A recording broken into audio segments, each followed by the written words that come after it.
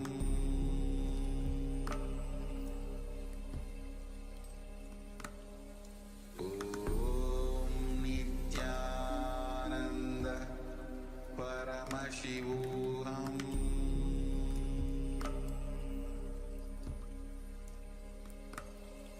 Om Nithyananda Paramashivoham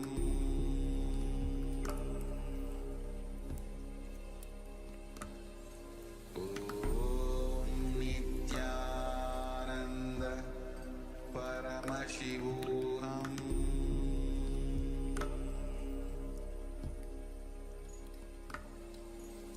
Om Nithyananda Paramashivoham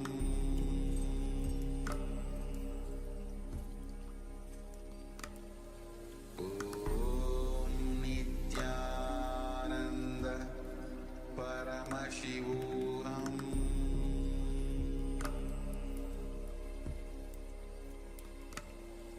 Om Nithyananda Paramashivoham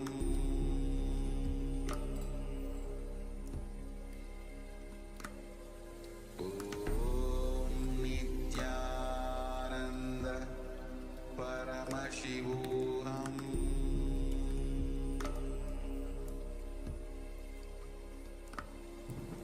Om Nithyananda Paramashivoham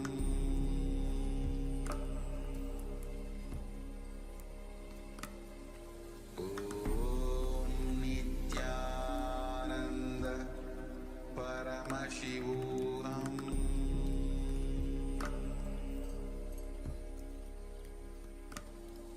Om Nithyananda Paramashivoham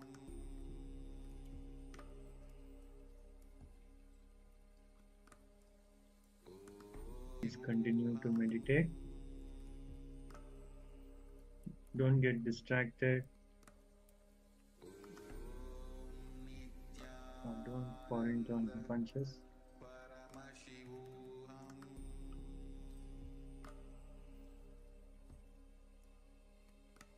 Keep yourself aware of what is happening and focus on the third eye and keep chanting the Mahavakya. Om Nithyananda Paramashivoham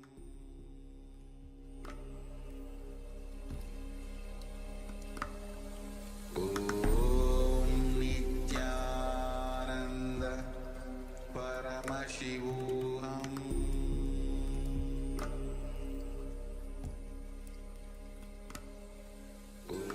Om Nithyananda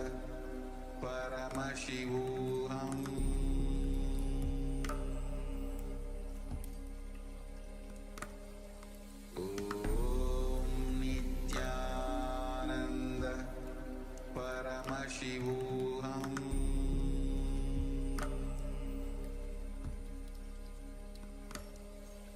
Om Nithyananda Paramashivoham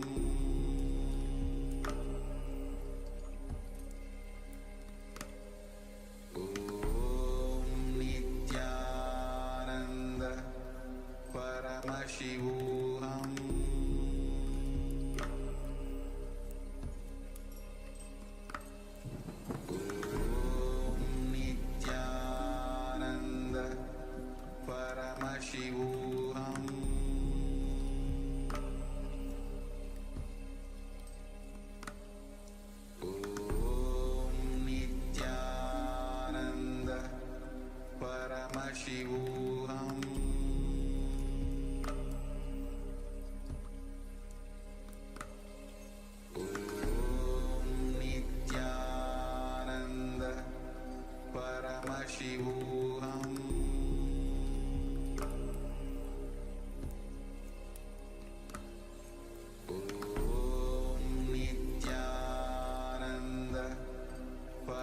Paramashivoham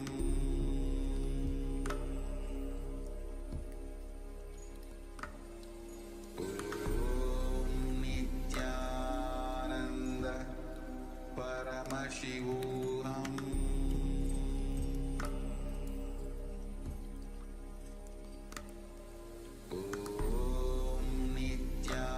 Nithyananda Paramashivoham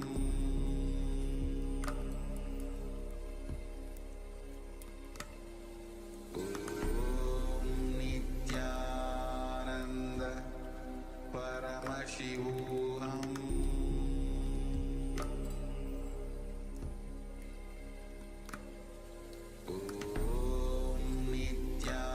Nithyananda Paramashivoham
Yes, slowly, very slowly, you can open your eyes.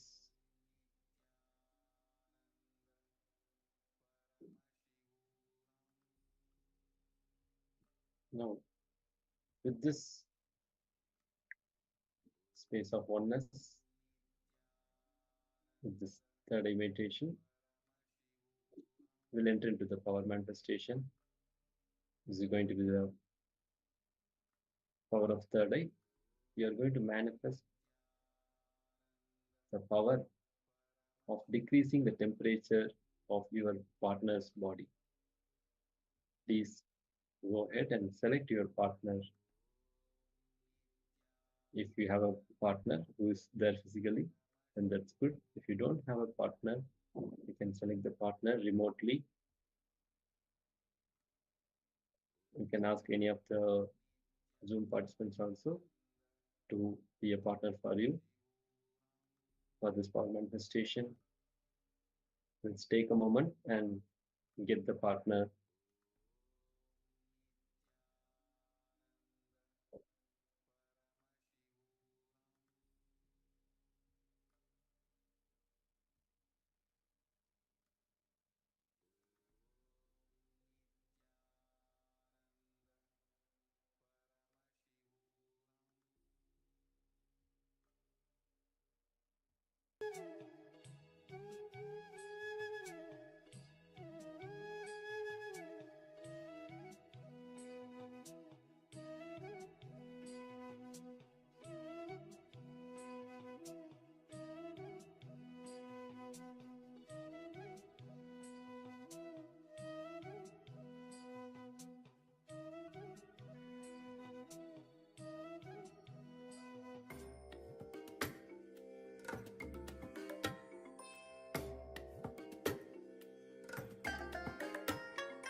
I bless you all.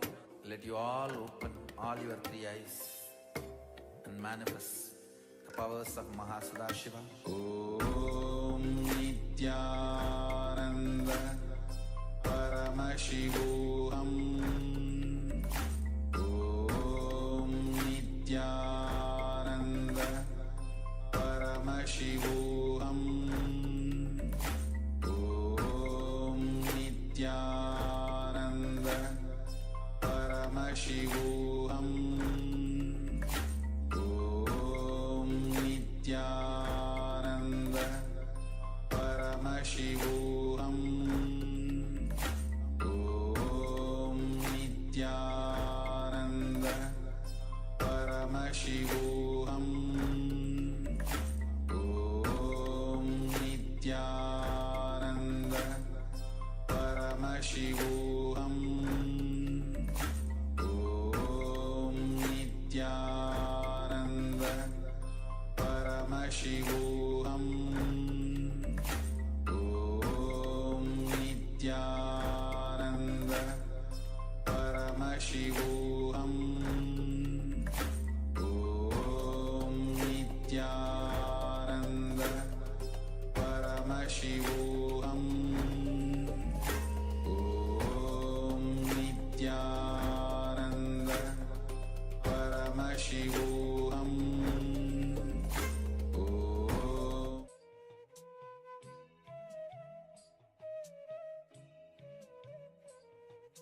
Yes, I hope everyone has found your partner. Nithyananda Ma Shukrendrana.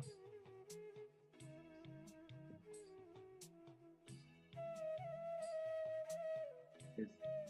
Once again, we request all the participants to switch on your camera. Sobuna Sakyanama, Joan Han, and Evin Ma, and Ma Anandagarupini Ma. Let's get ready for the power manifestation. You are going to manifest the power of decreasing the temperature of your partner's body. So, please select your partner and measure the temperature now itself before manifesting the power so that you can verify the results later after the power manifestation.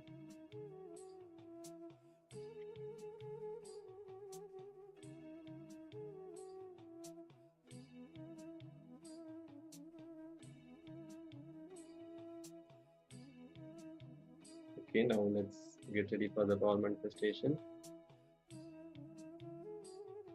Please be seated with your head, neck, and spine in the straight line.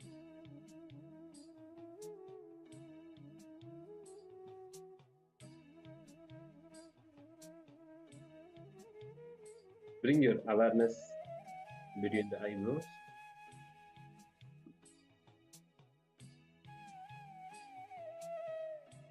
Visualize the Supreme Body of Wisdom, Bhagavan Sri Nithyananda Paramashivoham, in your third eye.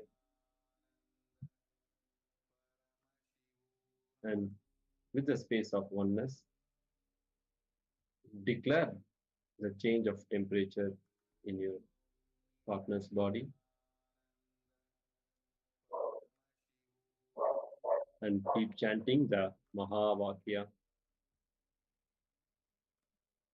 Om Nithyananda Paramashivoham. Om Nithyananda Paramashivoham. Let's keep chanting the Mahavakya. Let's start the power manifestation. Paramashivoham.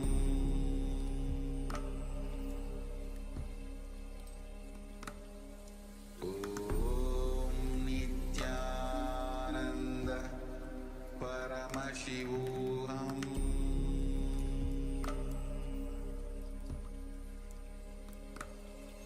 Om Nithyananda Paramashivoham.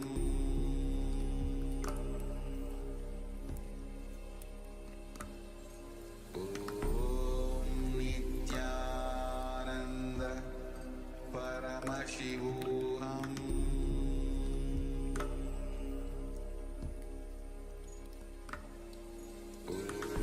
Om Nithyananda Paramashivoham.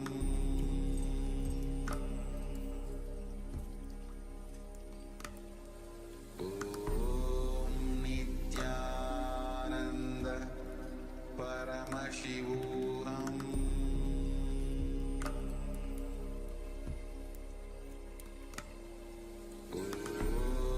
Nithyananda Paramashivoham. Paramashivoham.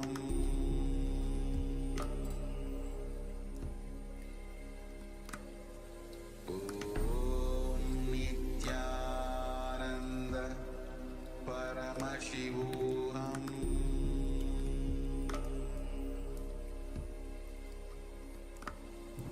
Om Nithyananda Paramashivoham.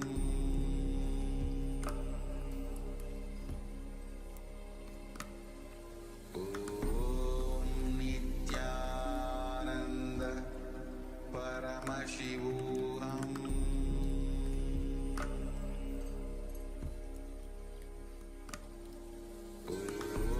Om Nithyananda Paramashivoham.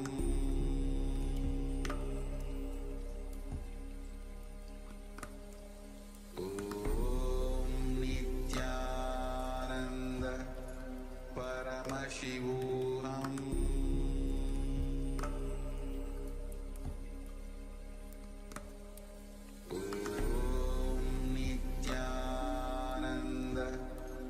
Paramashivoham.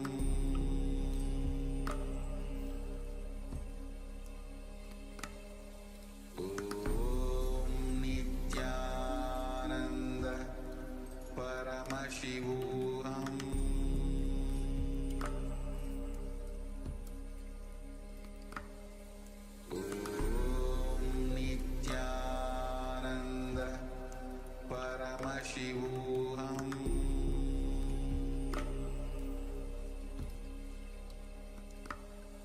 Om Nithyananda Paramashivoham.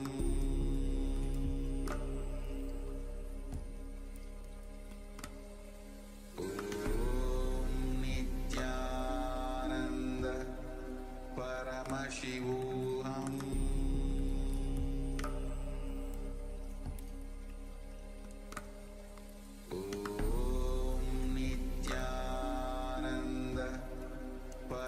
Paramashivoham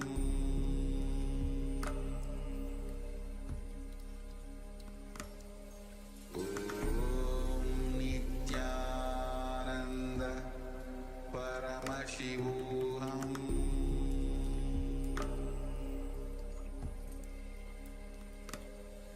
Om Nithyananda Paramashivoham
bless you all.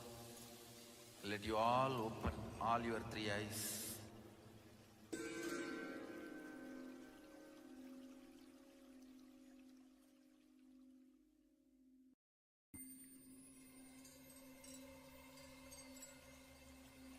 I welcome you all with my love and respect. Let you all open all your three eyes. Om Nithyananda Paramashivoham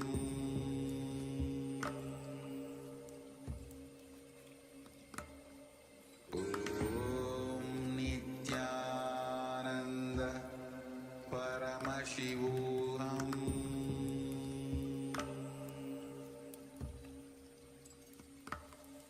Om Nithyananda Paramashivoham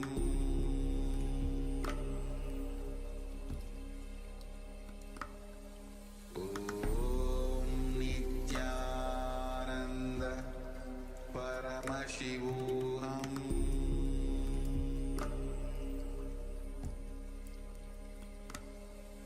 Om Nithyananda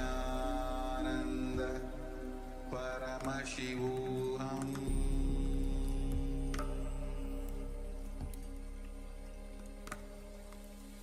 Om Nithyananda Paramashivoham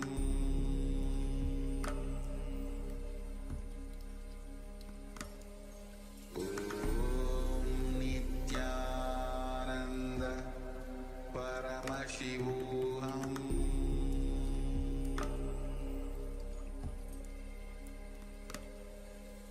Om Nithyananda Paramashivoham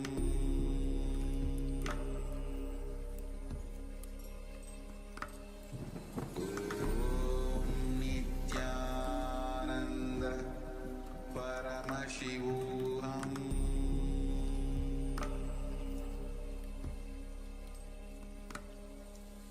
Om Nithyananda Paramashivoham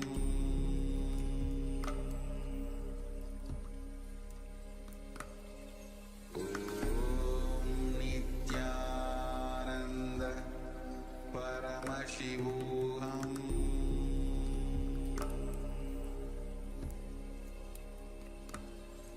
Om Nithyananda Paramashivoham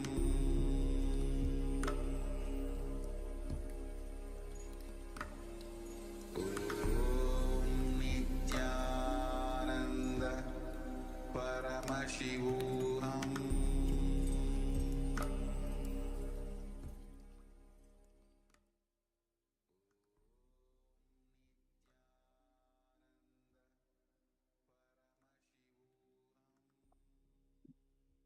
Yes. So we can relax and open your eyes. Just open your eyes and come back. Switch on your camera. Ma Sukrendananda has shared the body temperature has been reduced from 37 to 36.2. Did to myself. Okay. Great, Ma. That's good. And whoever has manifested the power, please go ahead and share your results.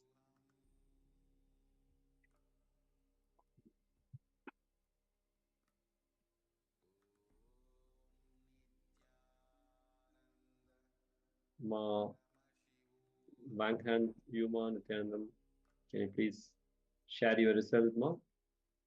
Power manifestation results.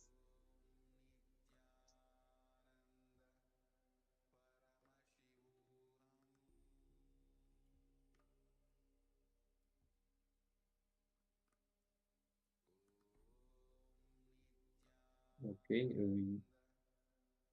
Evin and Ma Shobana Saxena, John Han, can you please switch on your camera?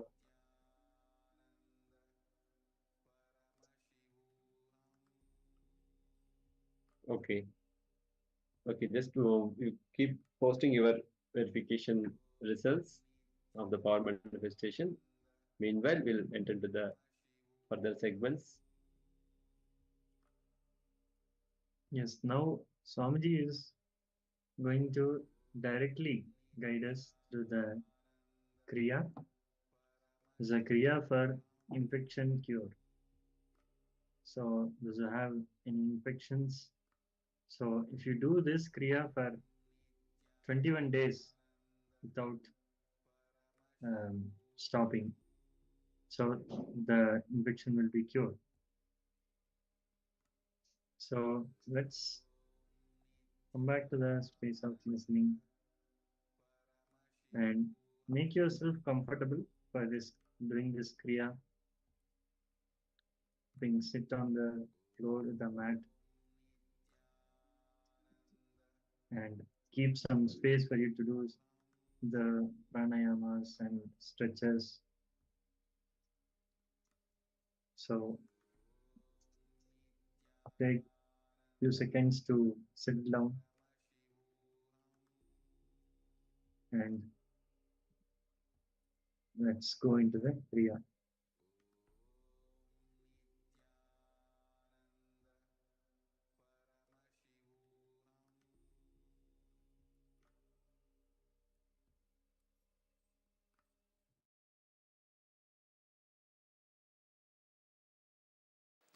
Today, Nitya Kriya, care for infections.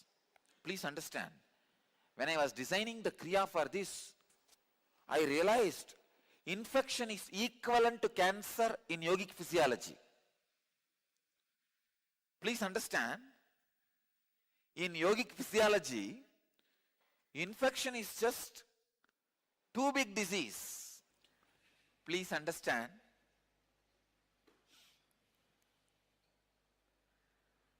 when I started developing the Kriya for infections, curing the infections, I realized infections are equivalent to cancer in yogic physiology. I don't know how much allopathy recognizes about infection. If it is allowed, it will become cancer. It will be dangerous to very life itself. I never thought infection is such a big problem. So the Kriya I created is really complicated,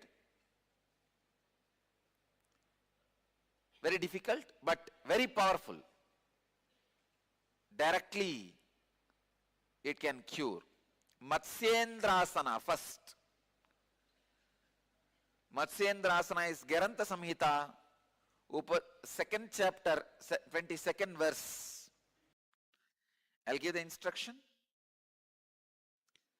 Stretch your legs, bend the left leg and place it over the right lap. Now place the right elbow on the left knee. Place your face on the right palm. Yes. This is Matsyendrasana.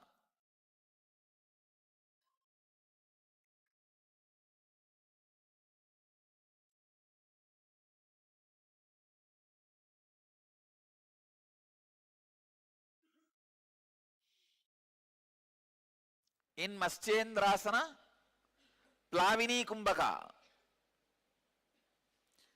Let me explain. Inhale completely. Put the chin on your chest and hold as long as you can. And exhale as slowly as possible. Hold as long as you can, judiciously. Please do this 21 times.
Next step,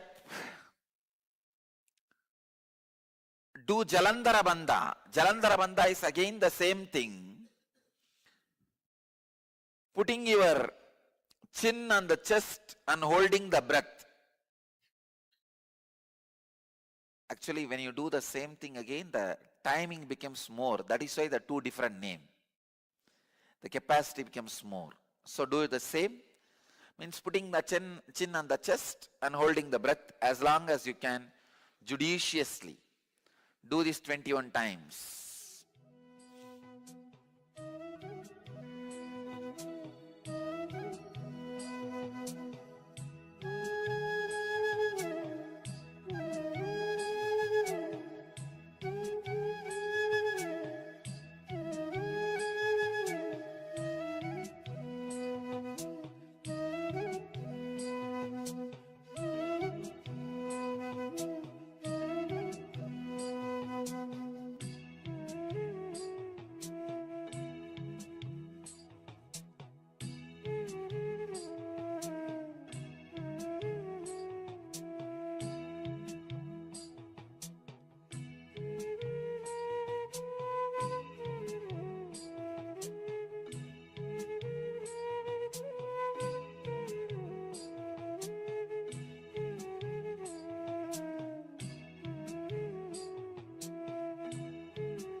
Next, do the Magatasana.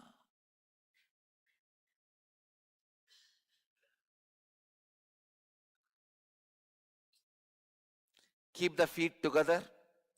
Keep the toes pointing downwards. Sit on the heels with the heels raised off the ground. Rest the knees on the floor and spread the knees little apart. Take the hands up, cross them and place it behind the head. In Magatasana,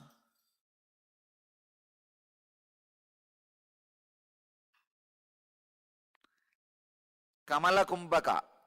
Inhale through right nostril. Retain the breath judiciously as long as you can.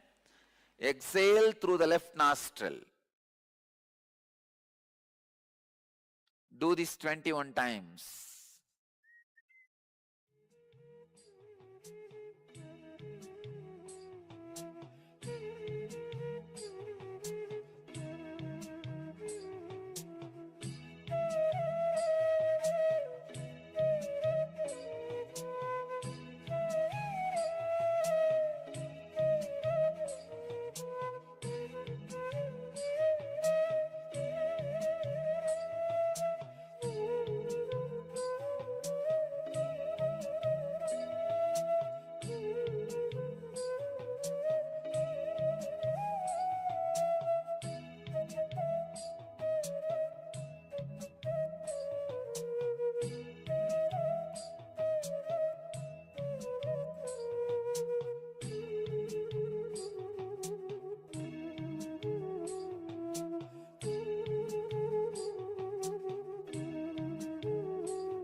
Next, Kumudha Kumbhaka. In Kumudha Kumbhaka, inhale through left nostril, hold the breath, and exhale through right nostril. Change. Inhale through left, hold the breath judiciously as long as you can. Exhale through both the nostrils, not through right, both the nostrils. Exhaling.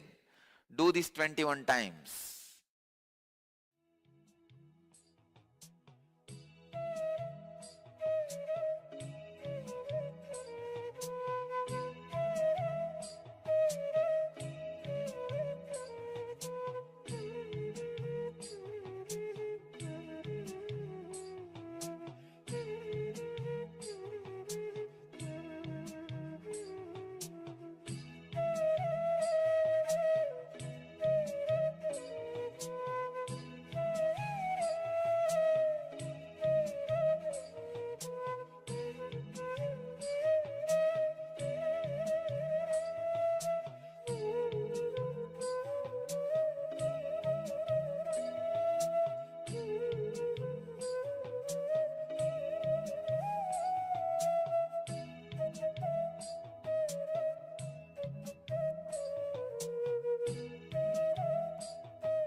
Inhale through right nostril, hold the breath. Inhale through left nostril, hold the breath. Exhale through right nostril, hold the breath. Exhale through left nostril. Let me show you. Inhale through right, hold. Inhale through left, hold. Exhale through right, hold. Exhale through left. This is Krama Kumbhaka. Do this 21 times.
Yes.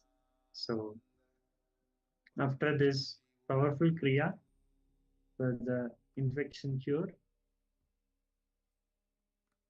so as Swamiji guided us, keep doing this Kriya for 21 days and you'll see the infection will be completely cured. And if you have any doubts or queries, you can ask us in the Zoom chat.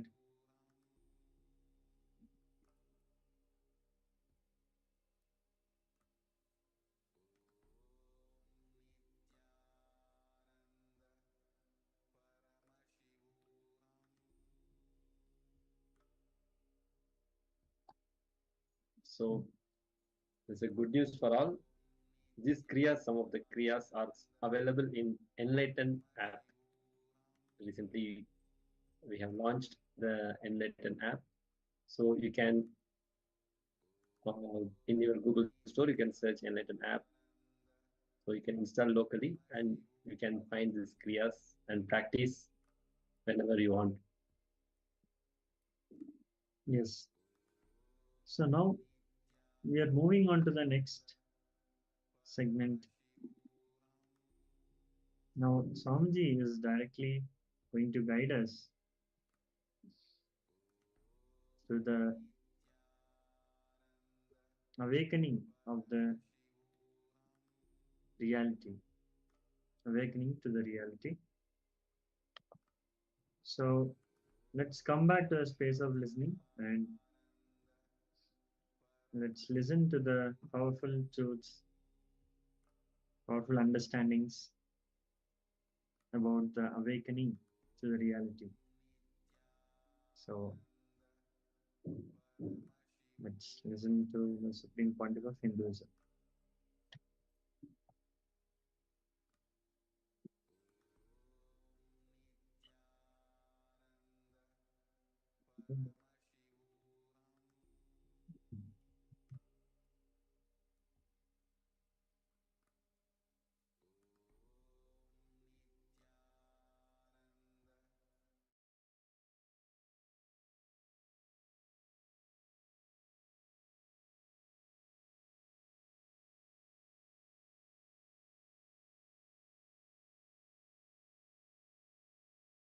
Let me exactly define what is awakening.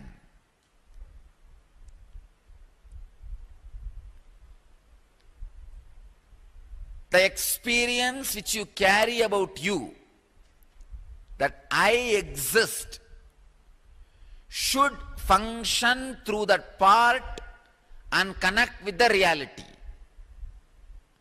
Understand? So what you think as you, that individual self, should function through all trillion cells and relate with reality. This is the exact definition of awakening. Now, if the Pratyagatma Chaitanya, the individual consciousness, is functioning through the eyes and relating with reality, already the tongue is sleeping or slipped into falsehood. If that is relating through the skin with the reality, ears are sleeping or slipped into the falsehood. Understand? Any part in you, any cell in you which is not connecting with the self and the reality, which is not being bridge for these two, is either sleeping or slipping. All sleeping is slipping into falsehood. For example, now your ears are functioning, eyes are functioning, but if you are not completely aware about the changes you are experiencing in your skin, the skin part is not in reality. That cells are in falsehood, slipping into falsehood. So, you are not completely enlightened. All trillions of cells connecting with the self and reality means all three are in tune. This experience is what I call inner awakening. If you have to do this by yourself, impossible. Try. By the time you keep your eyes alive, open, awake with reality, of course, even if it sees, it is not seeing the reality, because there is so many layers and layers and layers of mist and dust.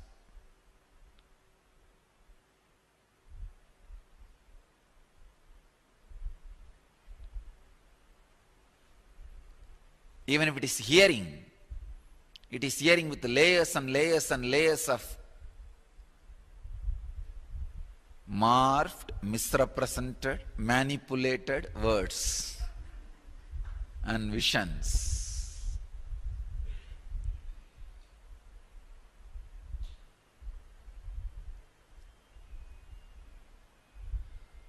Only a person whose all trillions of cells are awakened can be a person established in Satya, truth.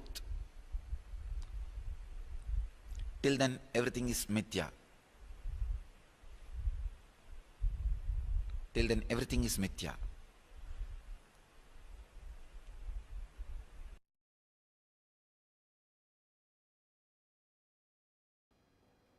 Today I'll speak on the unique equation that exists between authenticity and the reality of your life.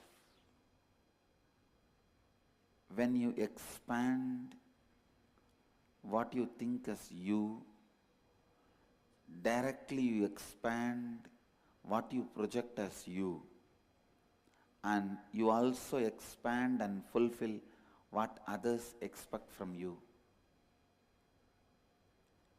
Just like a film kept in front of the projector light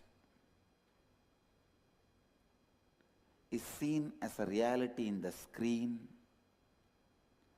mamakara kept in front of the consciousness is seen as a reality in the life. Authenticity expands the mamakara. Authenticity transforms the slide kept in front of the projector. So naturally that transforms.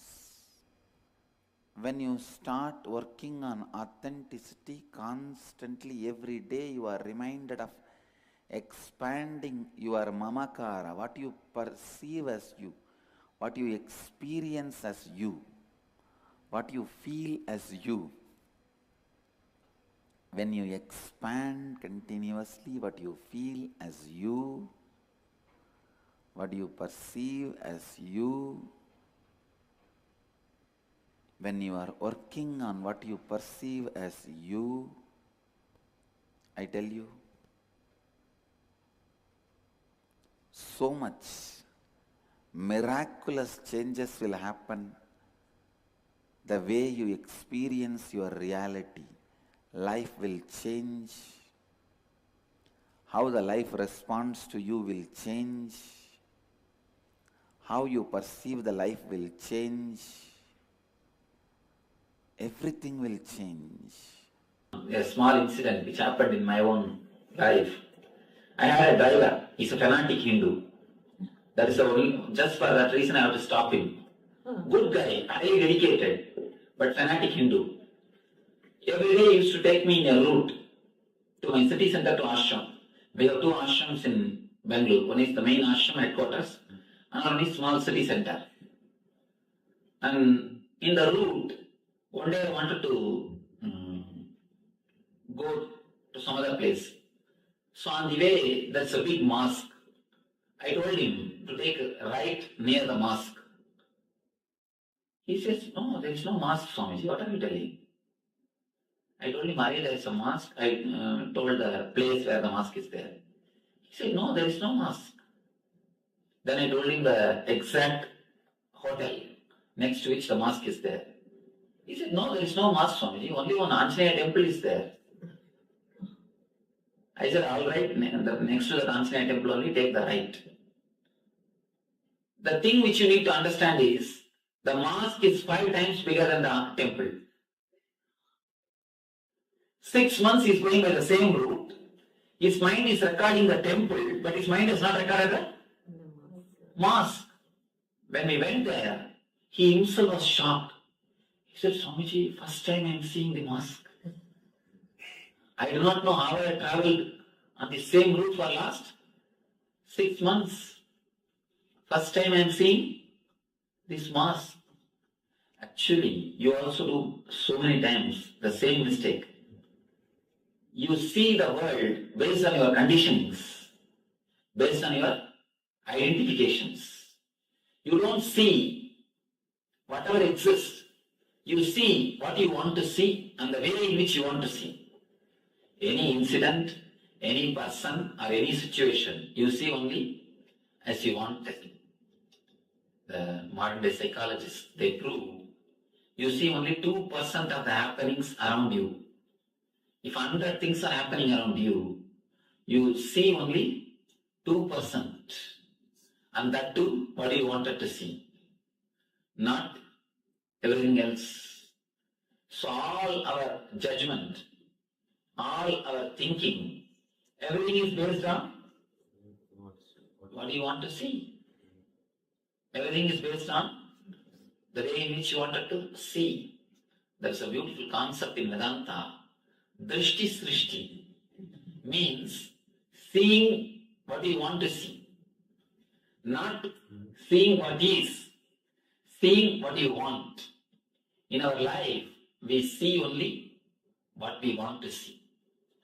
When the Samnya Chakra is awakened, you will start having a deep intuition or a clear intelligence about everything, because your vision will become more sharper and deeper, not only the physical vision. I'm telling about the inner vision, inner clarity. You will have more clear arguments, more clear judgments, more clear thinking. Your emotions are a result of years of conditioning that has gone into you. Multiple levels of conditioning. Conditioning from parents, siblings, family members. If your elder brother again and again gets angry and never gets corrected, gets away with it, you learn the lesson. Wow. Then by getting angry, your space becomes more. Nobody can bully you. You can get away with it. The lesson goes inside. That is a conditioning. Understand? Neither your elder brother directly conditioned you, nor your parents directly conditioned you, but your parents bend when your elder brother screams. Then what lesson you learn?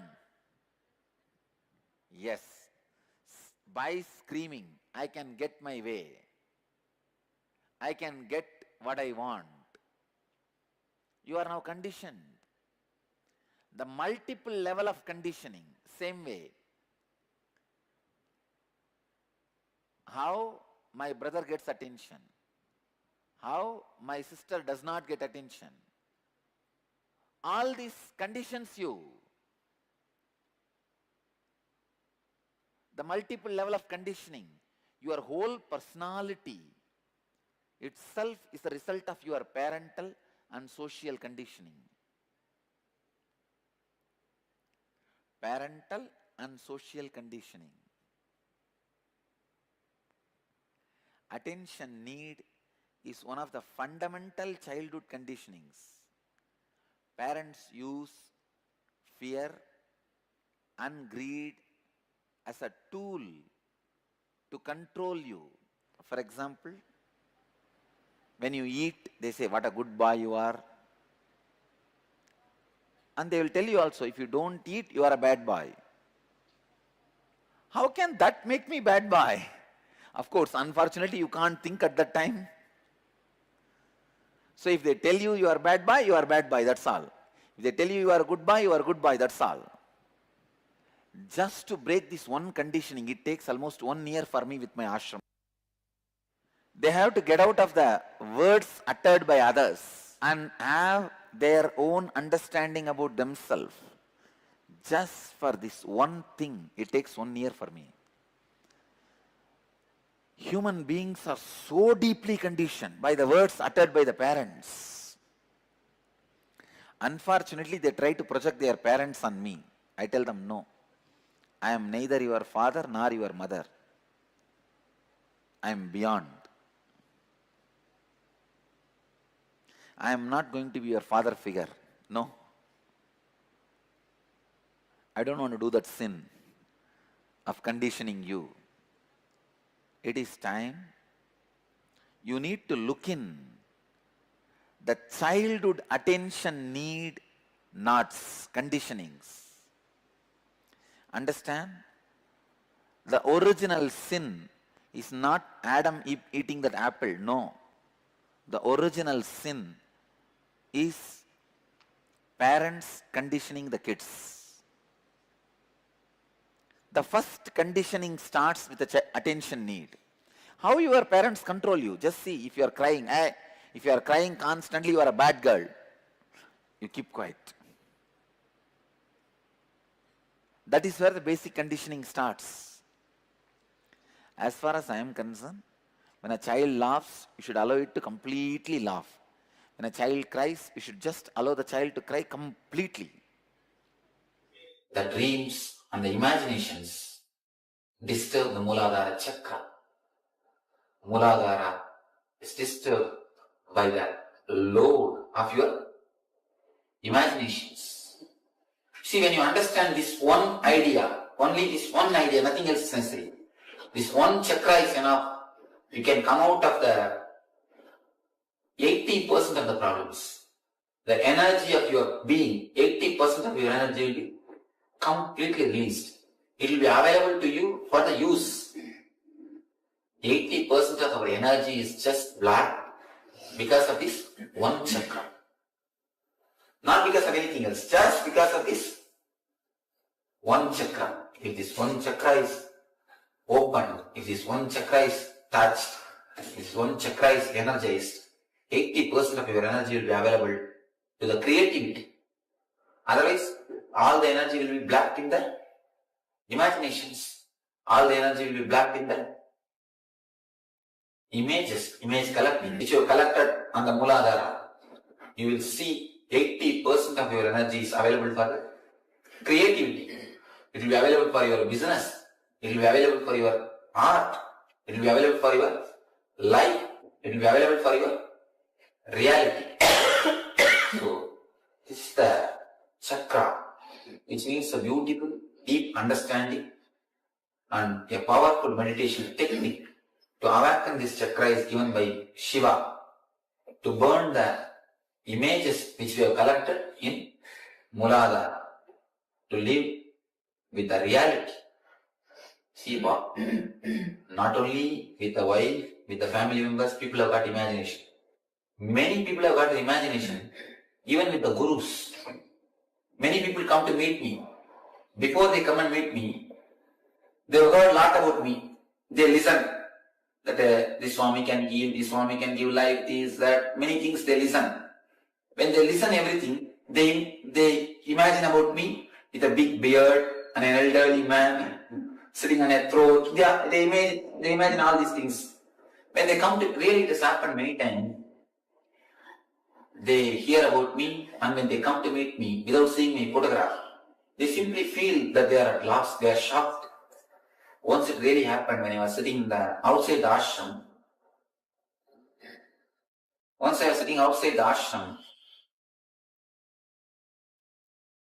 and a pipe there was a big water pipe, and that I was sitting and shaking my legs and relaxing in the evening air. One man came and asked, I want to meet Swamiji. I told him, you go and sit in the meditation hall, he will come, it's time for his darshan, he will come. When he went and sat, after some time I washed myself and got ready. I went to the meditation hall. The hall is, in the hall there is no my photograph. I went to the hall to sit on my simhasana, to sit on my peetham. When I went and sat on the peetham, he told me, no, I want to meet the big Swamiji. I told him, no, I am the big Swamiji. Again he says, no, I want to meet Swamiji who does healing and all. I heard that he does lot of healing. I want to meet that Swamiji who went and wandered all over India. I heard about him, that I want to meet that Swamiji. I told him, you see, I cannot have identity card. If you believe that I am that Swami, please come. I will talk to you and I will do what can be done. If you can't, what can be done? And you won't believe that man mentally. Really mentally. And people are coming with such a prejudiced idea, such that they already collected images, they already created their own thing in mind. They are not able to digest the reality. So you see, creating image, imagination and projecting it is such a hard thing, such a strong thing.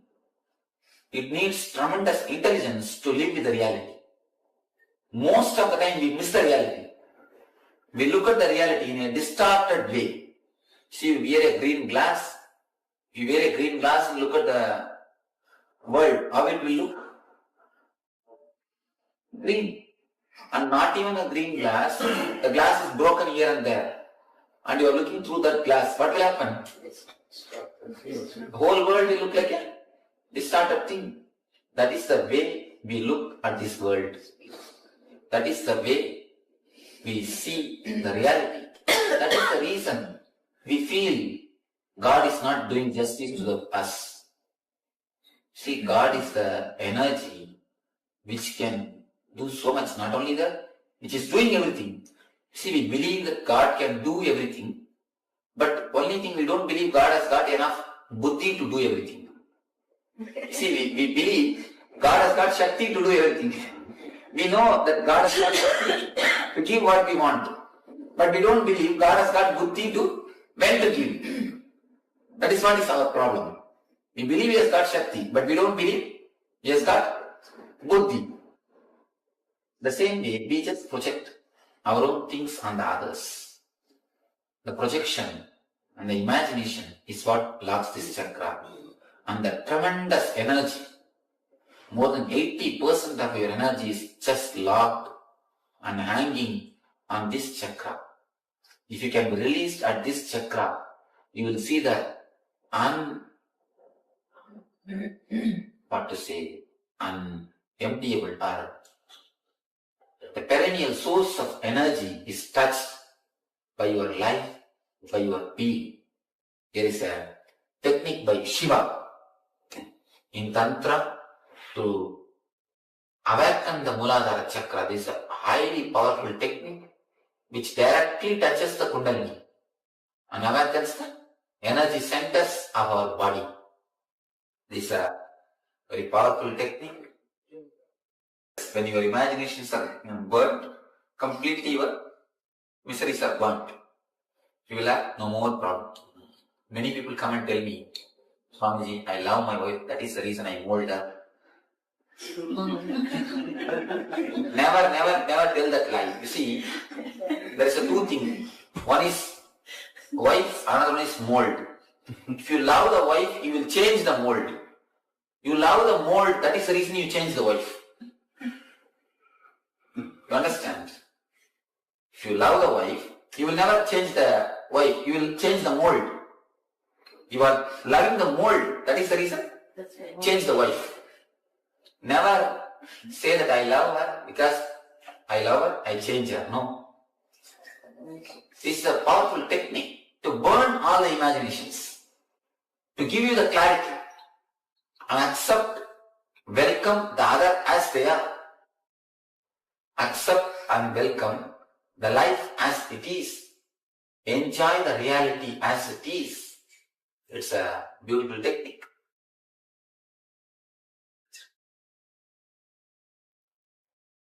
To awaken the energy of the Muladhara. You see, if the Muladhara is awakened, you will accept the reality. If you accept the reality, Muladhara will be awakened. It will be like a chain. Any chakra has to be awakened with understanding. You see, there should be two things in your life. Maturity and meditation, both. Only meditation will do nothing. There are many people whom you can see from morning till night, they sit in the puja room and meditate. As soon as they come out, they jump like a bomb on the others. Somebody came and asked me, Swamiji, what puja should I do? I wanted peace in my house, happiness in my house. What puja should I do? I told her, you see, first thing, all of you sit with each other, laugh, joke, understand each other. That's the first puja you should do.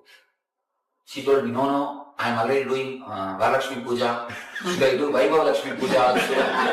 What puja should I do? What vrata should I do? I told her, you see, when you enter into the puja room, you do puja to the Lakshmi. When you come out of the puja room, you do archana to your husband. Puja to your Lakshmi, archana to your husband. How can peace exist in your house? How can this thing happen in the real life? So simply meditating will do nothing. Meditation and maturity, both should have in your life, both should go hand in hand. Then only you will see the transformation in your life. Or when you close your eyes, you will be sitting and meditating. When you open your eyes, you jump on everybody and bite. That is not the way of real life. That is a pseudo-spirituality. I call that as a pseudo-spirituality.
or slipped into falsehood.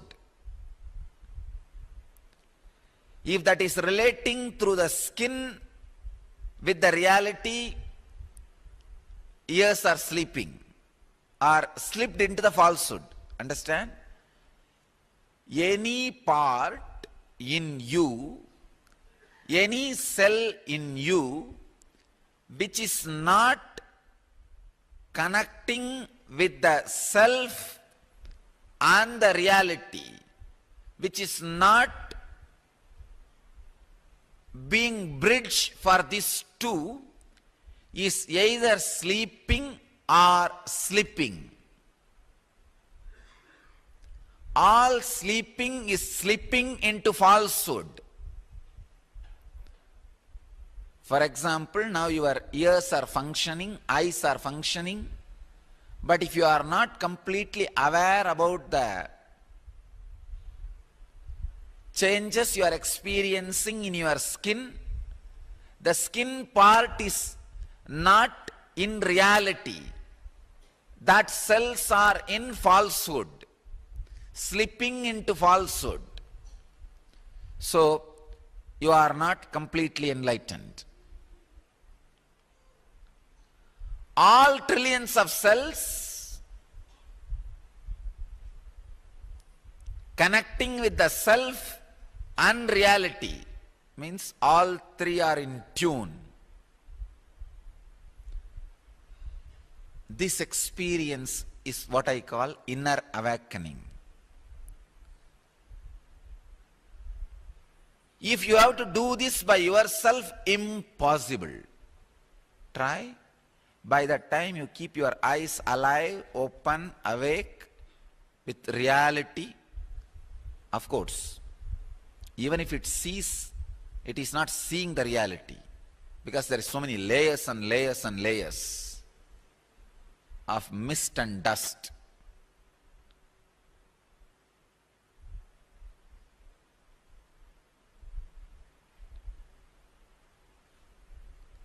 Even if it is hearing with layers and layers and layers of morphed, misrepresented, manipulated words and visions.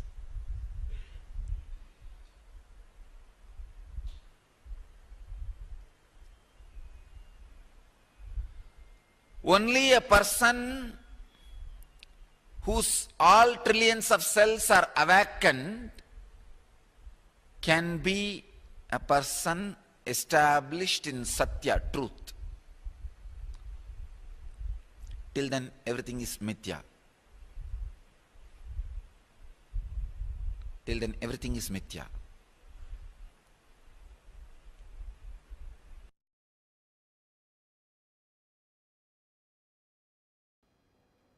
Today I'll speak on the unique equation that exists between authenticity and the reality of your life. When you expand what you think as you, directly you expand what you project as you, and you also expand and fulfill what others expect from you. Just like a film kept in front of the projector light is seen as a reality in the screen, mamakara kept in front of the consciousness is seen as a reality in the life. Authenticity expands the mamakara.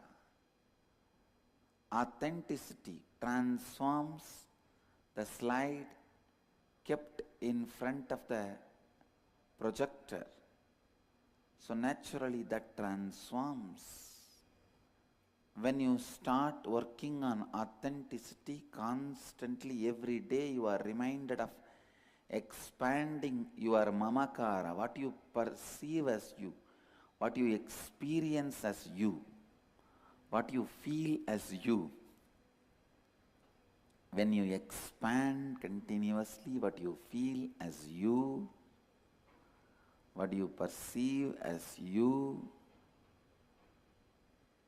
when you are working on what you perceive as you, I tell you, so much miraculous changes will happen. The way you experience your reality, life will change. How the life responds to you will change. How you perceive the life will change. Everything will change. A small incident which happened in my own life. I had a driver, he's a fanatic Hindu. That is the only, just for that reason I have to stop him. Good guy, highly dedicated, but fanatic Hindu. Every day he used to take me in a route to my city center to ashram. We have two ashrams in Bangalore. One is the main ashram headquarters, another one is small city center. And in the route, one day I wanted to go to some other place. So on the way, there's a big mosque. I told him to take a right near the mosque. He says, no, there is no mosque, Swamiji. What are you telling? I told him, Ari, there is a mosque. I told the place where the mosque is there. He said, no, there is no mosque. Then I told him the exact hotel next to which the mosque is there. He said, no, there is no mosque, Swamiji. Only one Anjaneya temple is there. I said, all right, next to the Anjaneya temple only, take the right. The thing which you need to understand is, the mosque is 5 times bigger than the temple. 6 months he is going by the same route. His mind is recording the temple, but his mind is not recorded the mosque. When we went there, he himself was shocked. He said, Swamiji, first time I am seeing the mosque. I do not know how I traveled on the same route for last 6 months. First time I am seeing this mosque. Actually, you also do so many times the same mistake. You see the world based on your conditionings, based on your identifications. You don't see whatever exists. You see what you want to see and the way in which you want to see. Any incident, any person or any situation, you see only as you want it. The modern day psychologists, they prove you see only 2% of the happenings around you. If 100 things are happening around you, you see only 2%. And that too, what you wanted to see. Not everything else. So all our judgment, all our thinking, everything is based on what do you want to see. Everything is based on the way in which you wanted to see. There is a beautiful concept in Vedanta. Drishti Srishti means seeing what you want to see. Not seeing what is, seeing what you want. In our life, we see only what we want to see. When the Samnya Chakra is awakened, you will start having a deep intuition or a clear intelligence about everything, because your vision will become more sharper and deeper, not only the physical vision. I am telling about the inner vision, inner clarity. You will have more clear arguments, more clear judgments, more clear thinking. Your emotions are a result of years of conditioning that has gone into you. Multiple levels of conditioning. Conditioning from parents, siblings, family members. If your elder brother again and again gets angry and never gets corrected, gets away with it, you learn the lesson. Wow. Then by getting angry, your space becomes more. Nobody can bully you. You can get away with it. The lesson goes inside. That is the conditioning. Understand? Neither your elder brother directly conditioned you, nor your parents directly conditioned you, but your parents bend when your elder brother screams, then what lesson you learn? Yes, by screaming, I can get my way. I can get what I want. You are now conditioned. The multiple level of conditioning, same way. How my brother gets attention, how my sister does not get attention. All this conditions you. The multiple level of conditioning, your whole personality itself is a result of your parental and social conditioning. Parental and social conditioning. Attention need is one of the fundamental childhood conditionings. Parents use fear and greed as a tool to control you. For example, when you eat, they say, what a good boy you are. And they will tell you also, if you don't eat, you are a bad boy. How can that make me bad boy? Of course, unfortunately, you can't think at that time. So if they tell you are bad boy, you are bad boy, that's all. If they tell you are a good boy, you are a good boy, that's all. Just to break this one conditioning, it takes almost 1 year for me with my ashram. They have to get out of the words uttered by others and have their own understanding about themselves. Just for this one thing, it takes 1 year for me. Human beings are so deeply conditioned by the words uttered by the parents. Unfortunately, they try to project their parents on me. I tell them, no. I am neither your father nor your mother. I am beyond. I am not going to be your father figure. No. I don't want to do that sin of conditioning you. It is time. You need to look in. The childhood attention need knots, conditionings. Understand? The original sin is not Adam eating that apple. No. The original sin is parents conditioning the kids. The first conditioning starts with the attention need. How your parents control you? Just see, if you are crying, if you are crying constantly, you are a bad girl. You keep quiet. That is where the basic conditioning starts. As far as I am concerned, when a child laughs, you should allow it to completely laugh. When a child cries, you should just allow the child to cry completely. The dreams and the imaginations disturb the Muladhara chakra. Muladhara is disturbed by the load of your imaginations. See, when you understand this one idea, only this one idea, nothing else is necessary. This one chakra is enough. You can come out of the 80% of the problems. The energy of your being, 80% of your energy will be completely released. It will be available to you for the use. 80% of our energy is just black because of this one chakra. Not because of anything else, just because of this one chakra. If this one chakra is open, if this one chakra is touched, if this one chakra is energized, 80% of your energy will be available to the creativity. Otherwise, all the energy will be blacked in the imaginations. All the energy will be blacked in the images, image collecting. If only this thing can be understood.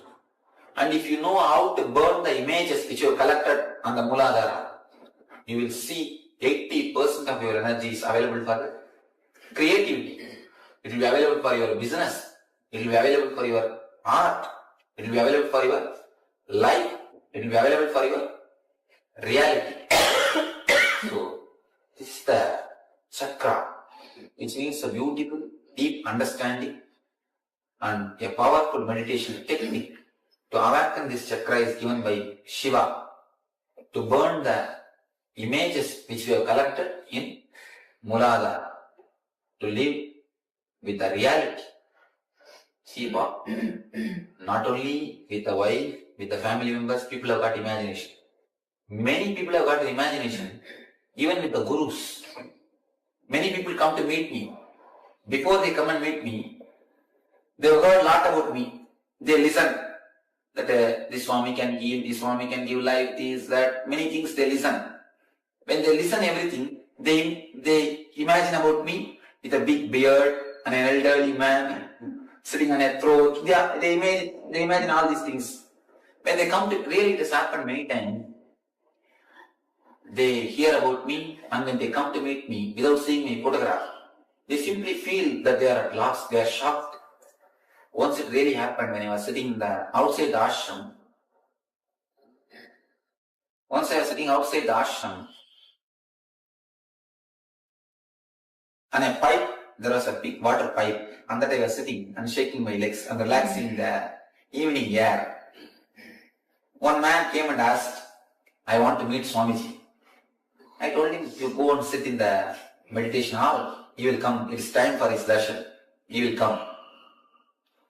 When he went and sat, after some time I washed myself and got ready. I went to the meditation hall.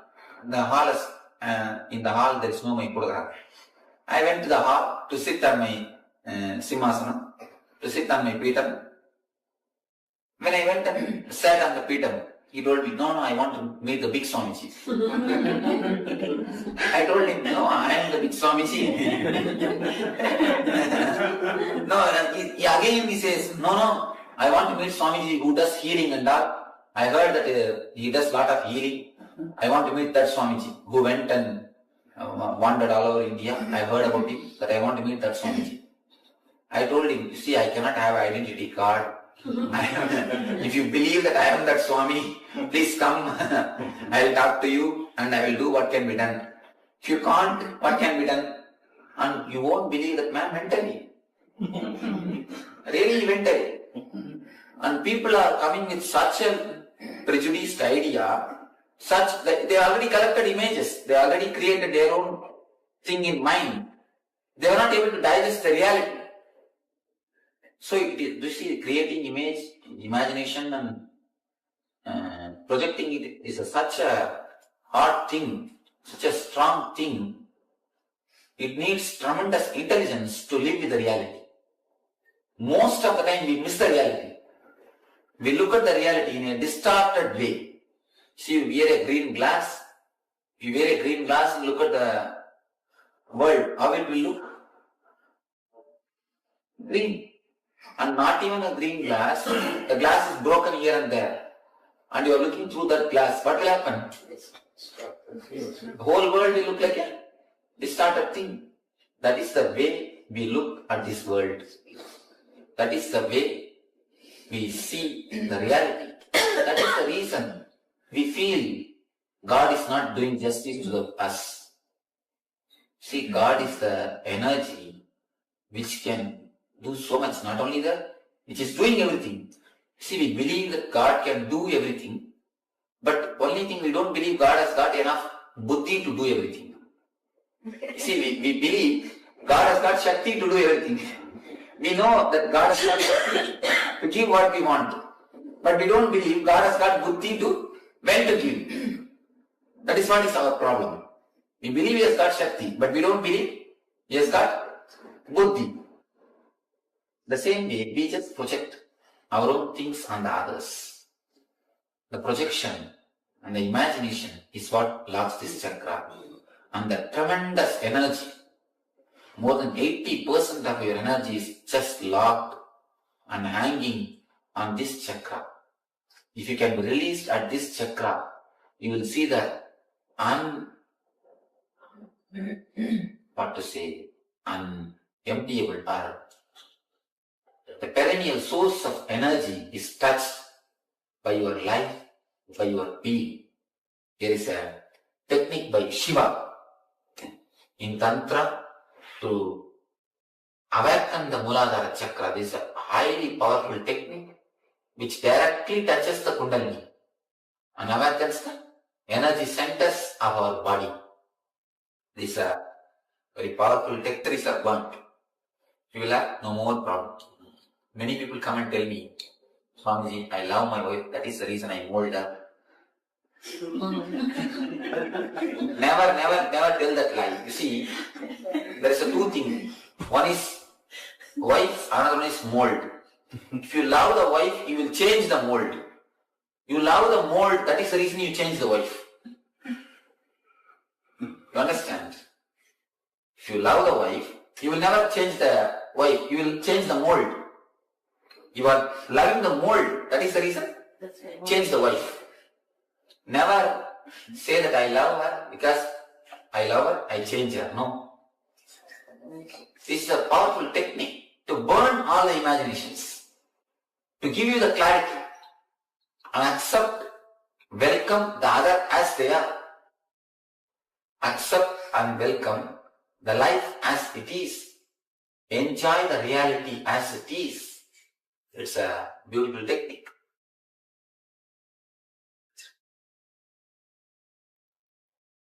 To awaken the energy of the Muladhara. You see, if the Muladhara is awakened, you will accept the reality. If you accept the reality, Muladhara will be awakened. It will be like a chain. Any chakra has to be awakened with understanding. You see, there should be two things in your life. Maturity and meditation, both. Only meditation will do nothing. There are many people whom you can see from morning till night, they sit in the puja room and meditate. As soon as they come out, they jump like a bomb on the others. Somebody came and asked me, Swamiji, what puja should I do? I wanted peace in my house, happiness in my house. What puja should I do?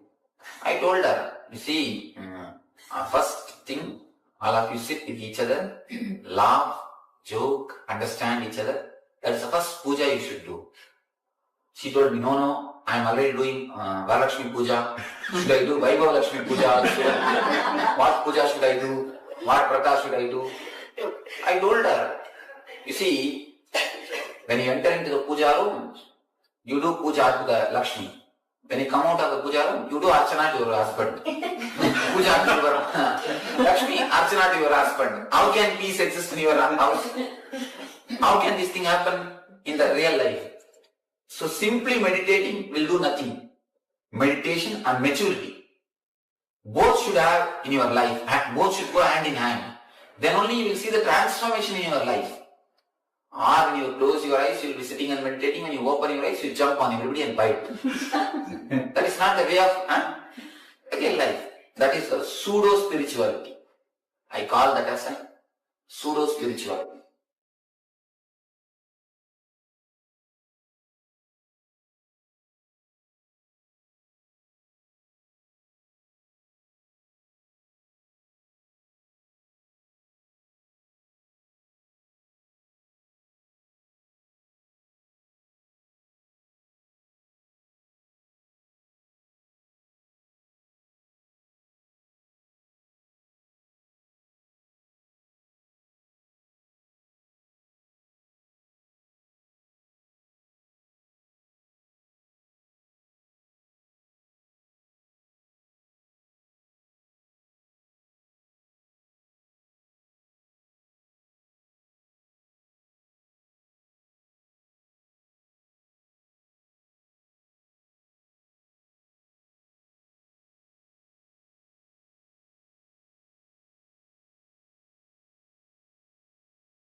Yes, let us now internalize the truths, the powerful revelations from the Supreme Pontiff of Hinduism, Swamiji.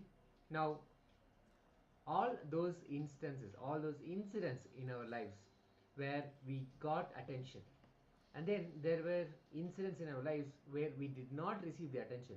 Either there was a lack of attention or we were maybe scolded, something like that. How those incidents and how we receive them inside and internalize them, how the whole thing has shaped us. You'll see how all those patterns are still affecting our reality or the version of reality that we experience. Whatever may be happening, we will only be able to experience based on those incidents, the decisions that we made from those incidents. So now, in this session, we'll be going through a process where we will awaken to the reality as it is, not based on impressions that we have created on the incidents that happened in the past, from our past memories. So now what we'll do as a first step is to look back and recall all those incidents. Remember all those incidents when we got good attention from our parents, from, or maybe from others also, but mainly from our parents because they have the most impact in our lives. So let us look at all those incidents, all those memories where our parents gave us so much of attention, so much of positive attention. They said something like, yes, you did a good job. They patted on our back, or they gave us a candy, or they said, good things about us, and then they shared what we did with their friends or their families, and so on. And maybe they gave a dessert, something like that. So all of this, recall all those moments and now look at how that made you feel and what actually made you think at those moments. Normally what will happen is when something we receive positive reinforcement, positive feedback, appreciation from our parents, we tend to say, yes, I need to do more of this, I need to be more of this behavior, so I can always have that positive reinforcement, positive feedback, rather the good gifts, the candies and all that.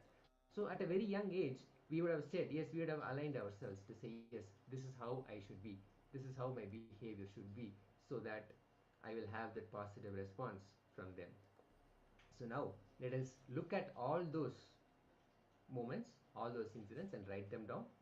All the incidents where we had positive response from our family, from our parents, and how that made us feel. Let us start penning down. Let's take a pen and paper and a notepad and start writing down.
after we have looked at all the incidents where we were admired, appreciated, or given a gift, and so on, now let us write down at least 2 childhood memories where we experienced a lack of approval, when we looked for approval and it was not there.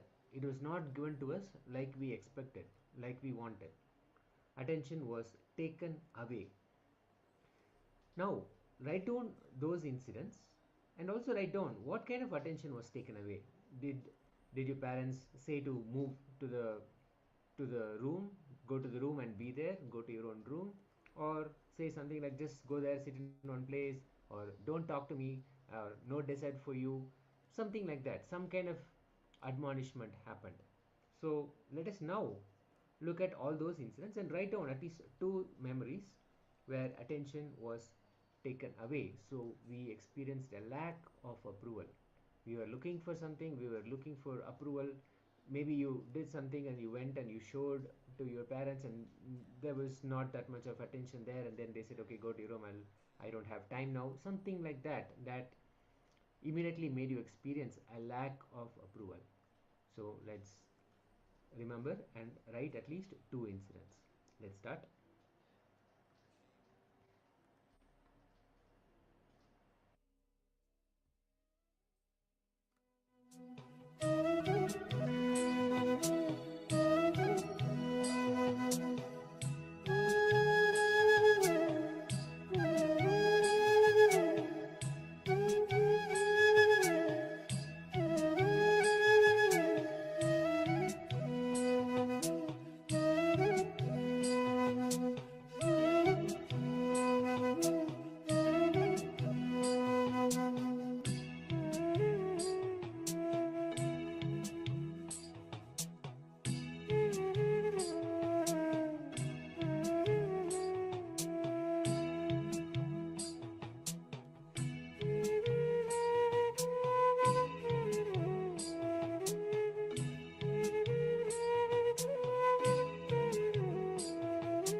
After we have written down the incidents where we experienced a lack of approval, now let's look at both these things. Let us see how in those two instances how we reacted, and how in the same way in all our current relationships, or maybe even all the other relationships in our lives, how we experience the same pattern. We see a lack of approval in some instances, we see a appreciation happening in some instances. Now let us contemplate and write down all the similarities, how we experienced it in our childhood, the appreciation and the lack of approval, how we experienced it in the childhood, the same pattern that we go through in our relationships as well. Maybe it is the same kind of lack of approval that we see, or the same kind of appreciation and patterns that we see at this time also. With what we have experienced in our childhood, let us see how the same thing is repeating in our relationship now. Let us start.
let us slowly relax from the process.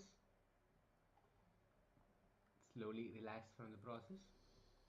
Let us have a quick sharing of how you are able to relate with your childhood experiences about getting appreciation or lack of admiration, lack of approval, with how you experience your relationships now. Let us quickly share what your insights were, how you are able to relate with what you experienced as a child.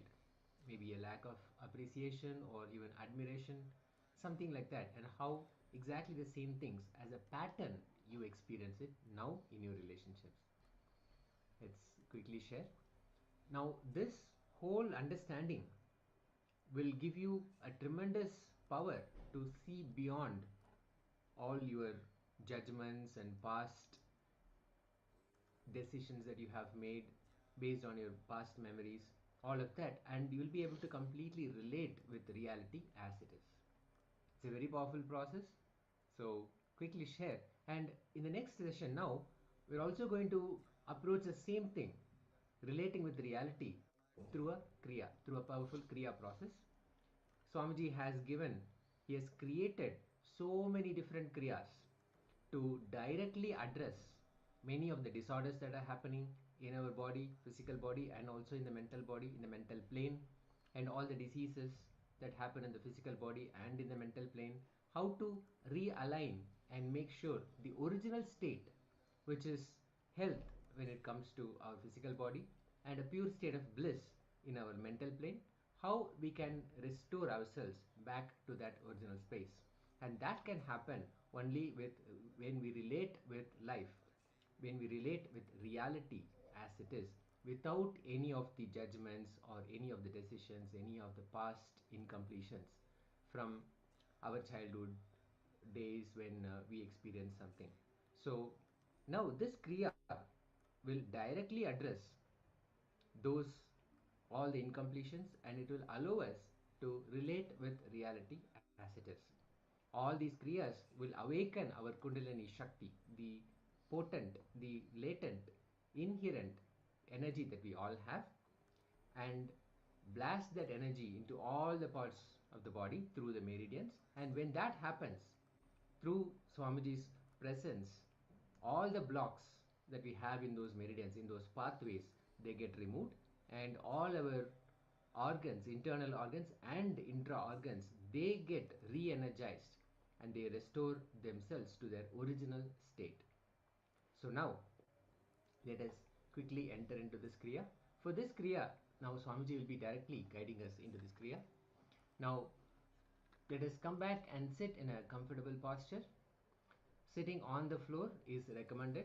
Only if you are not able to sit on the floor comfortably, you can sit on a chair, but otherwise, as much as possible, please sit on the floor, sitting cross-legged and sitting comfortably in a relaxed fashion. Let's become ready to follow the process as given by Swamiji, the Kriya process. He will be guiding us, Swamiji will be guiding us into the process. Let's enter into the session.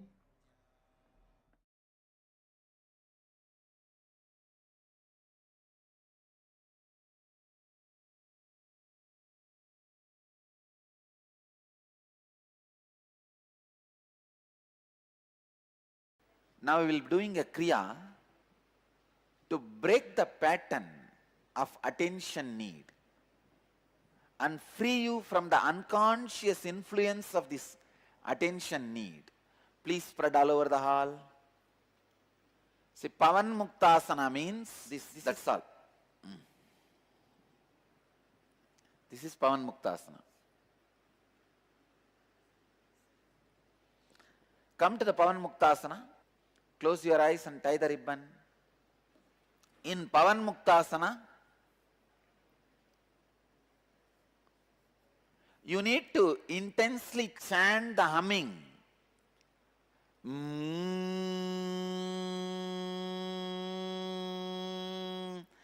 Create that intense humming sound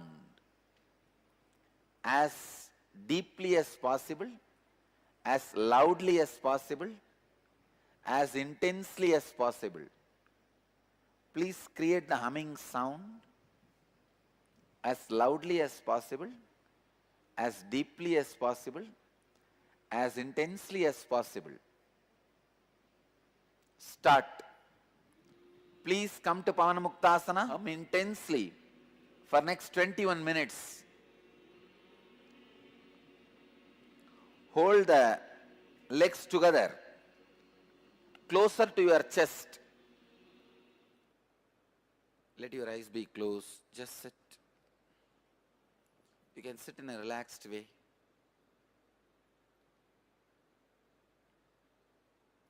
Let the Kundalini energy in you all be intensely awakened. Fill the heart center. Break all the negative patterns related to attention need. Let you be healed.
In Pavan Muktasana,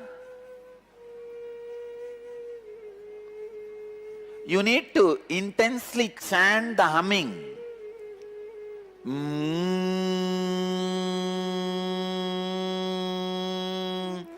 Create that intense humming sound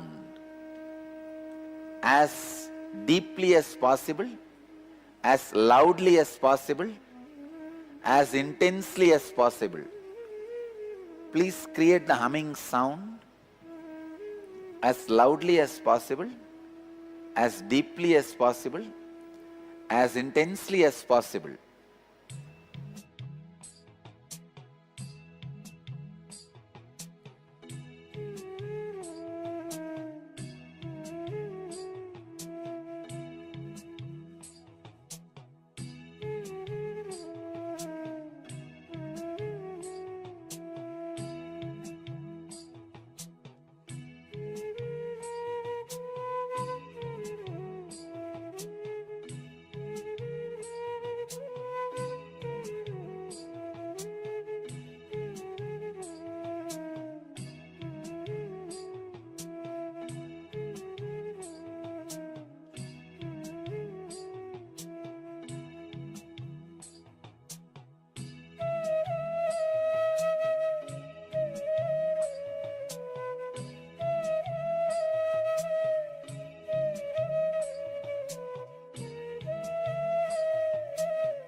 Hold the legs together, closer to your chest.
Hold the legs together, closer to your chest.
In Pavan Muktasana, you need to intensely chant the humming.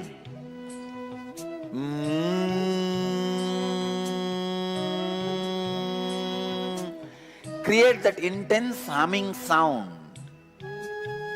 as deeply as possible, as loudly as possible, as intensely as possible. Please create the humming sound as loudly as possible, as deeply as possible, as intensely as possible.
Hold the legs together, closer to your chest.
In Pavan Muktasana, you need to intensely chant the humming.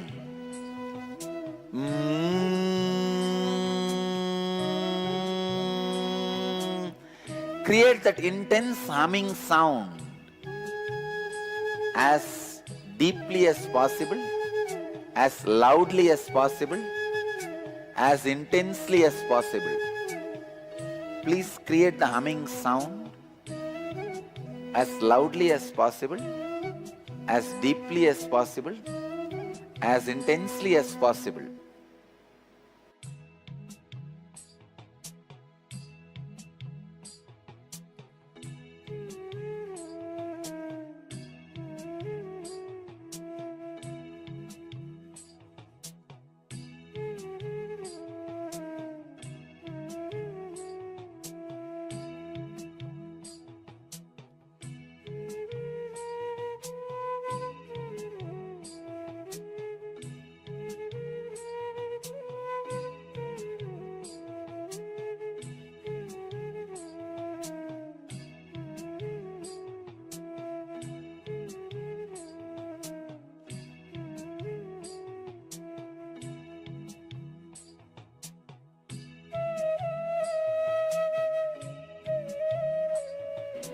Hold the legs together, closer to your chest.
In Pavan Muktasana, you need to intensely chant the humming.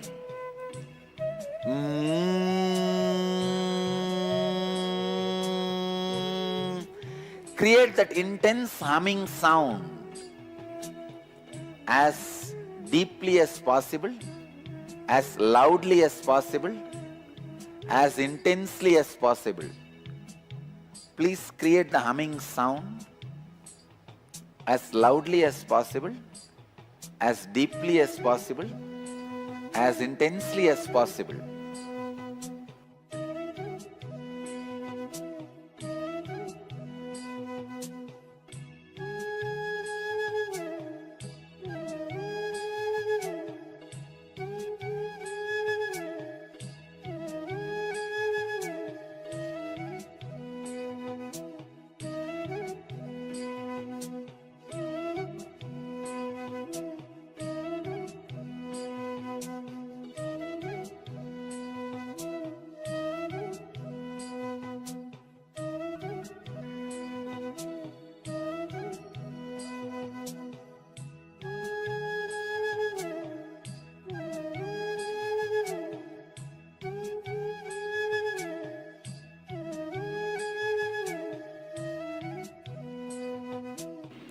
Hold the legs together, closer to your chest.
In Pavan Muktasana,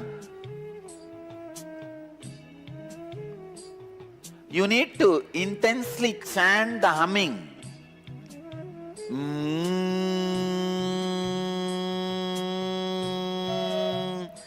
Create that intense humming sound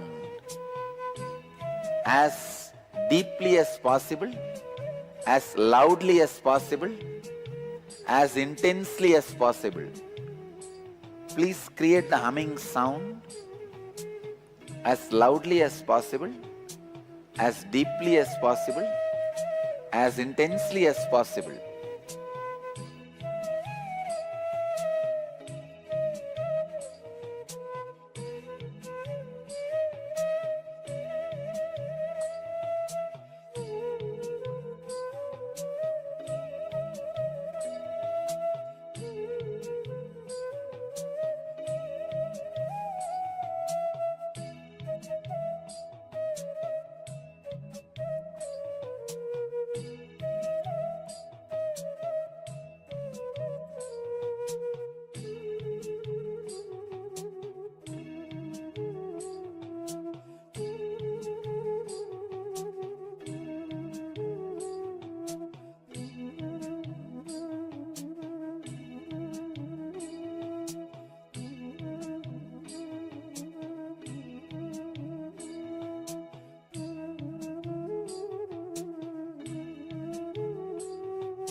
Hold the legs together, closer to your chest.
I bless you all.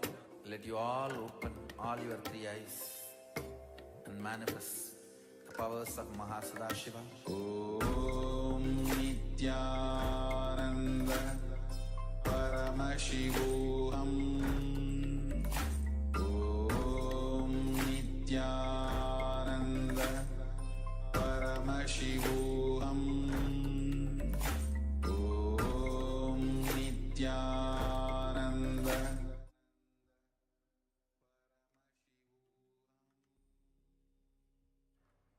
Yes, now I request all the participants to relax from the very beautiful Kriya to awaken our reality. If you are keeping your eyes closed, you can keep your eyes open. You can remove your eye bands. Yes. So let's take a minute or so to let all the participants to share the experience. How did they feel with the guided Kriya process from the Supreme Pontiff of Hinduism? Take a moment to share. Just take a moment to share what did each of the participants feel and what did they go through in this Kriya. Because in the next session, we're going to move on to the next session very shortly, that we're going to be understanding on participatory universe. How Swamiji has spoken elaborately on this very subject, that everything in the universe is part of us. It's happening just by our participation, by our knowledge, by consciously or unconsciously, by the way we know ourselves or no.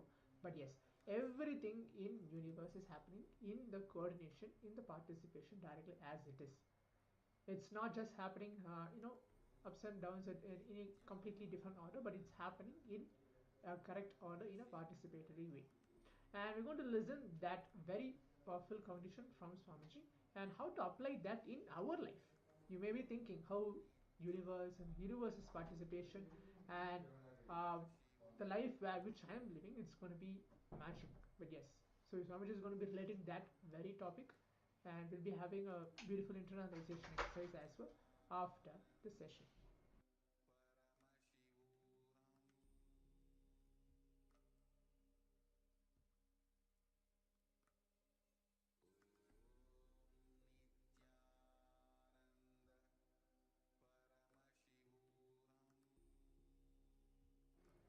Yes, I can see Maananda Garupani has put attention feels more and more focused, breathing more and more relaxed. Wonderful. Yes, wonderful, Ma. So now let's sit as we're going to listen directly from the Supreme Point of Hinduism on this very subject of participatory universe.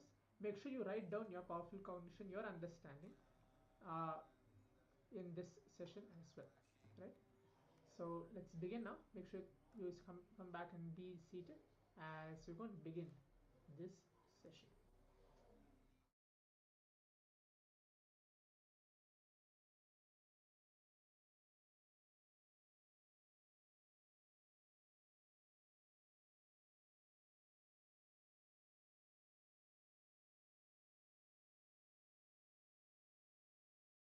Today's subject, participatory universe.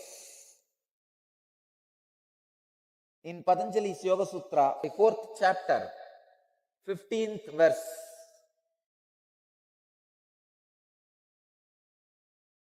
Vastu samye chittavedat tayo vibhakta pantaha.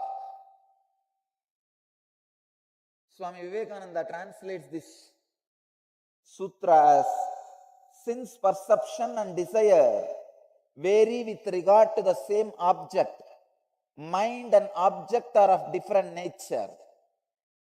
Swami Prabhavananda translates as, the same object is perceived in different ways by different minds, therefore the mind must be other than the object.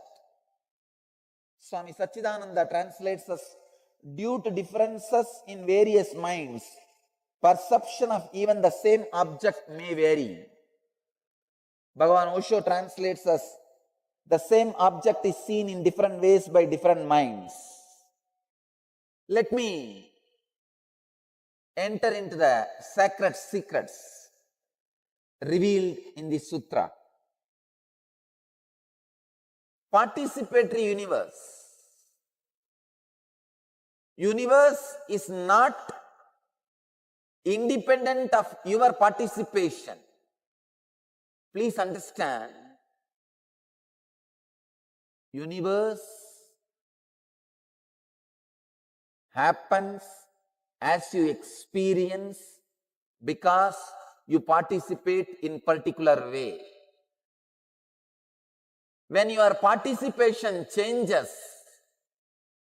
when the mood of your participation changes, when the attitude of your participation changes, universe changes.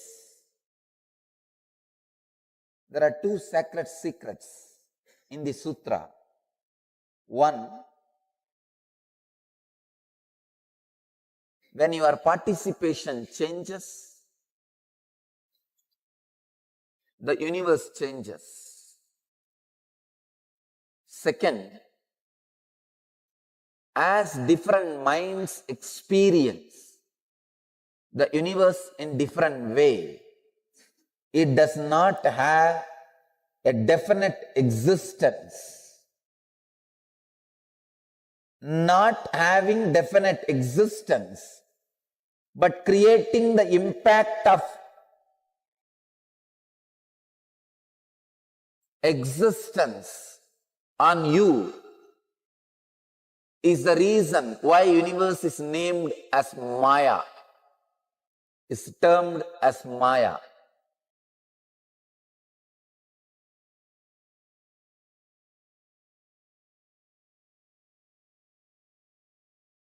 It is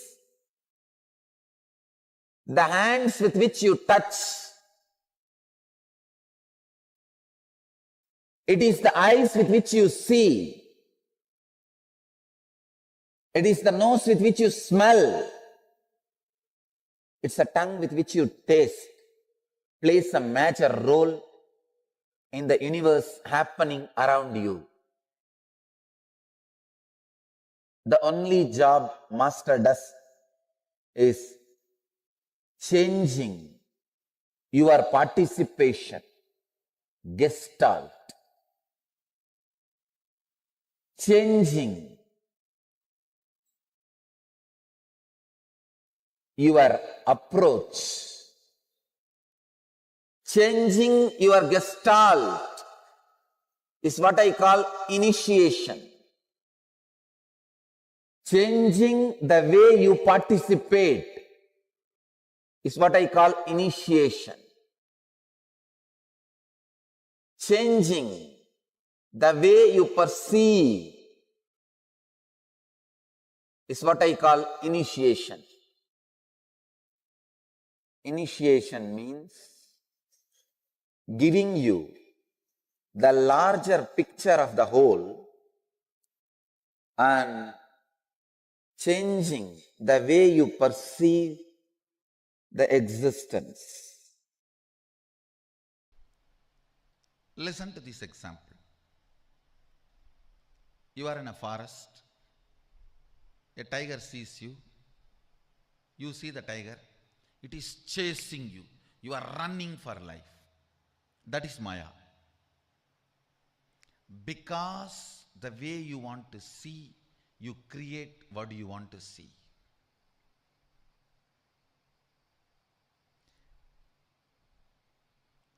It is called drishti srishti.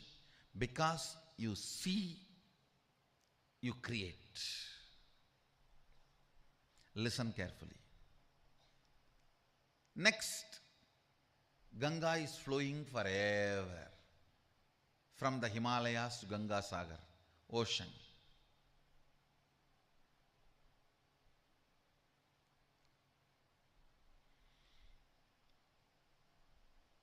That is Srishti Drishti. Because it is there, you see. Listen carefully. This is the difference. Tiger chasing you experiences Srishti Drishti. Because you see it is happening. Ganga flowing is Srishti, means it exists. Because it exists, you see. Tiger chasing you is drishti srishti. Drishti means seeing. Srishti means creation. Because of your seeing, it is created. Ganga flowing is srishti drishti. Because it is there, you are seeing. What's the difference? If there is a psychological intervention, for example, even the modern day researchers are proving, the moment you see the tiger, if you are shaken, frightened, certain chemicals are released in your body. Tiger hates the smell of that chemical. if you are not frightened, if you don't release that chemical, tiger doesn't chase you. It is not necessary always the tiger should chase you.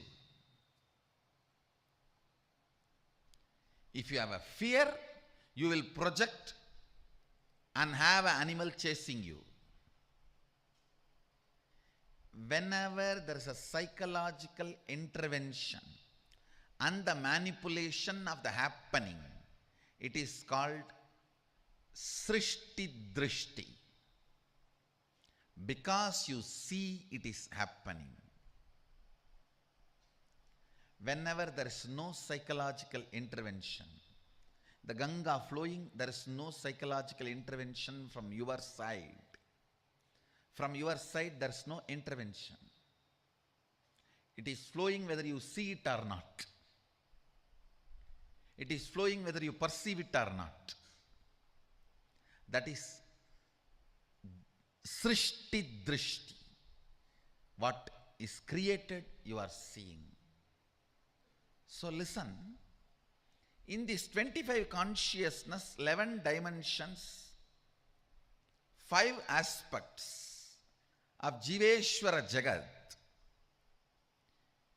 neither everything is Maya nor everything is reality. There are certain things which are influenced by Drishti. That Srishti is Maya. Tiger chasing you is Maya. Ganga flowing forever is not Maya, it is reality. Where your intervention does not alter the existence, the reality, it's not Maya. So, your first question is that 25 consciousness, 11 dimensions, 5 aspects of Ishvara, all these are Maya or just different permutation combinations? Different permutation combinations of these 3, which is influenced by the seer, is Maya, which is not influenced by the seer is reality.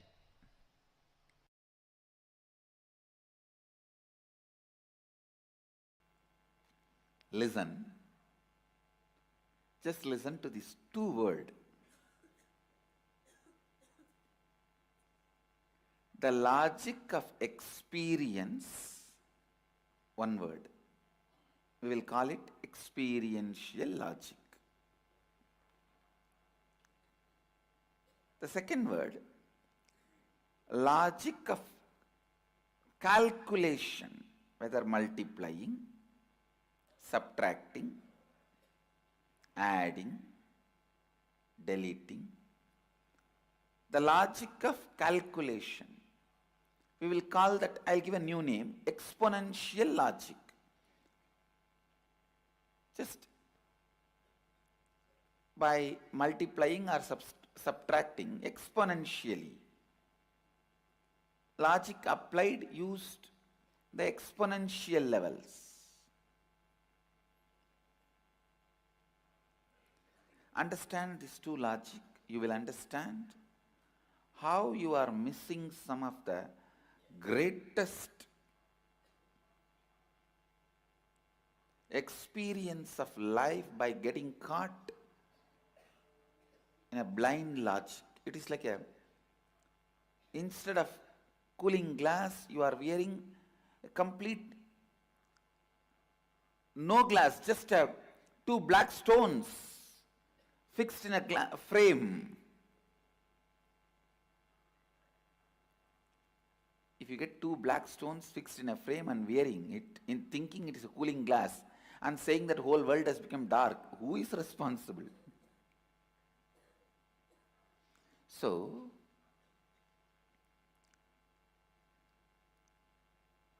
if you are using exponential logic for experiential matters, and go on claiming experience is not happening, who is responsible?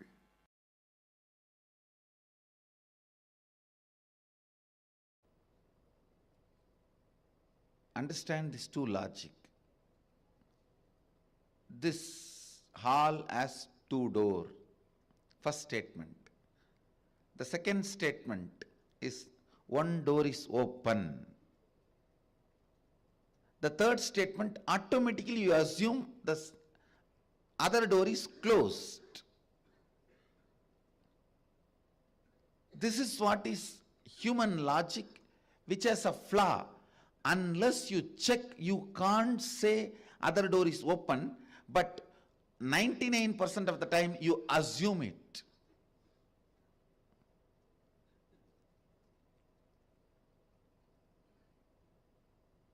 The fact is, other door may be open, may be closed. Only after checking you can say. But your logic is such, the moment you hear the first statement, this hall has two doors. Second statement, one door is open. The third statement, you assume. You assume the third statement. The other door is closed. No.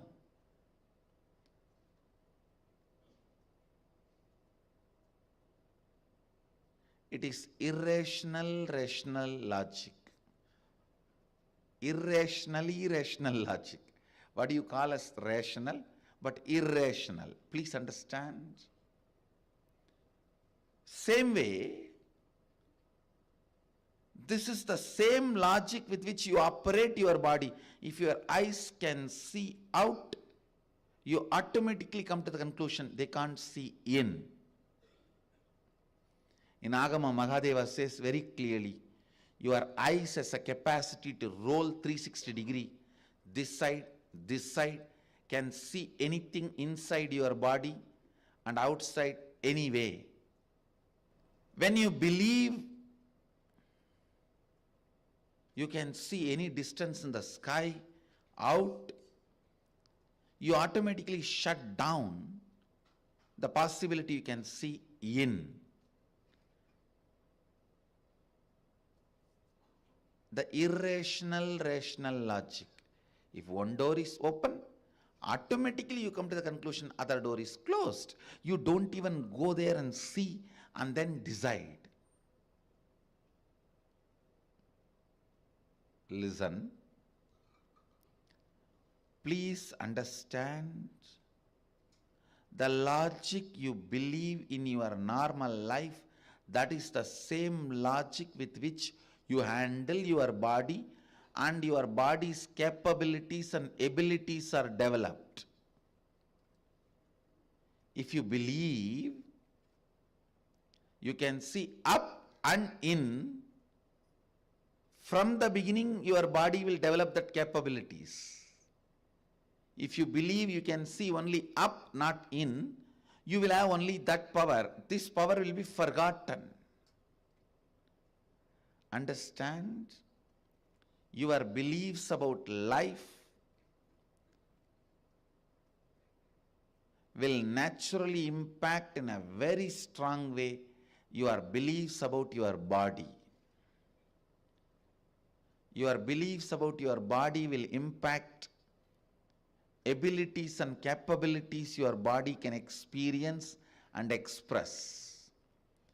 The powers and experiences you can experience and express. With this third eye awakening, many of you have broken that ice, that I can't has been broken. When this I can't is broken, half of the work is done. When you say I can, I just should say this also, and this also. Most of the time the spelling mistakes you make while you read a newspaper or magazine or your iPod will be very funny, because you don't read from there, you read from here. You'll suddenly realize, oh, God. Second time, third time when you read, oh, this is what is there. But I thought this is what there. Even while you are seeing, you don't see here. You see from here. You don't see from here. You see from here. You don't read from here. You read from here.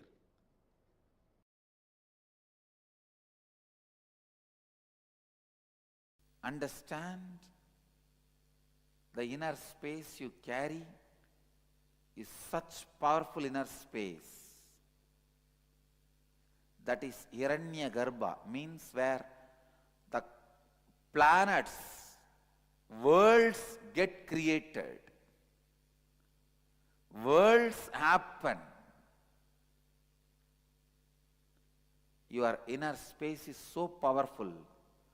The worlds can be created or destroyed by your inner space.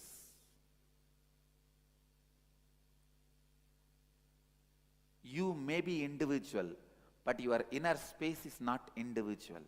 It is well connected with the whole universe. So anything you decide in your inner space becomes reality in the cosmos, reality in the life, reality in existence. Please understand. Just like you have internal organs, liver, kidney, heart, for some people brain.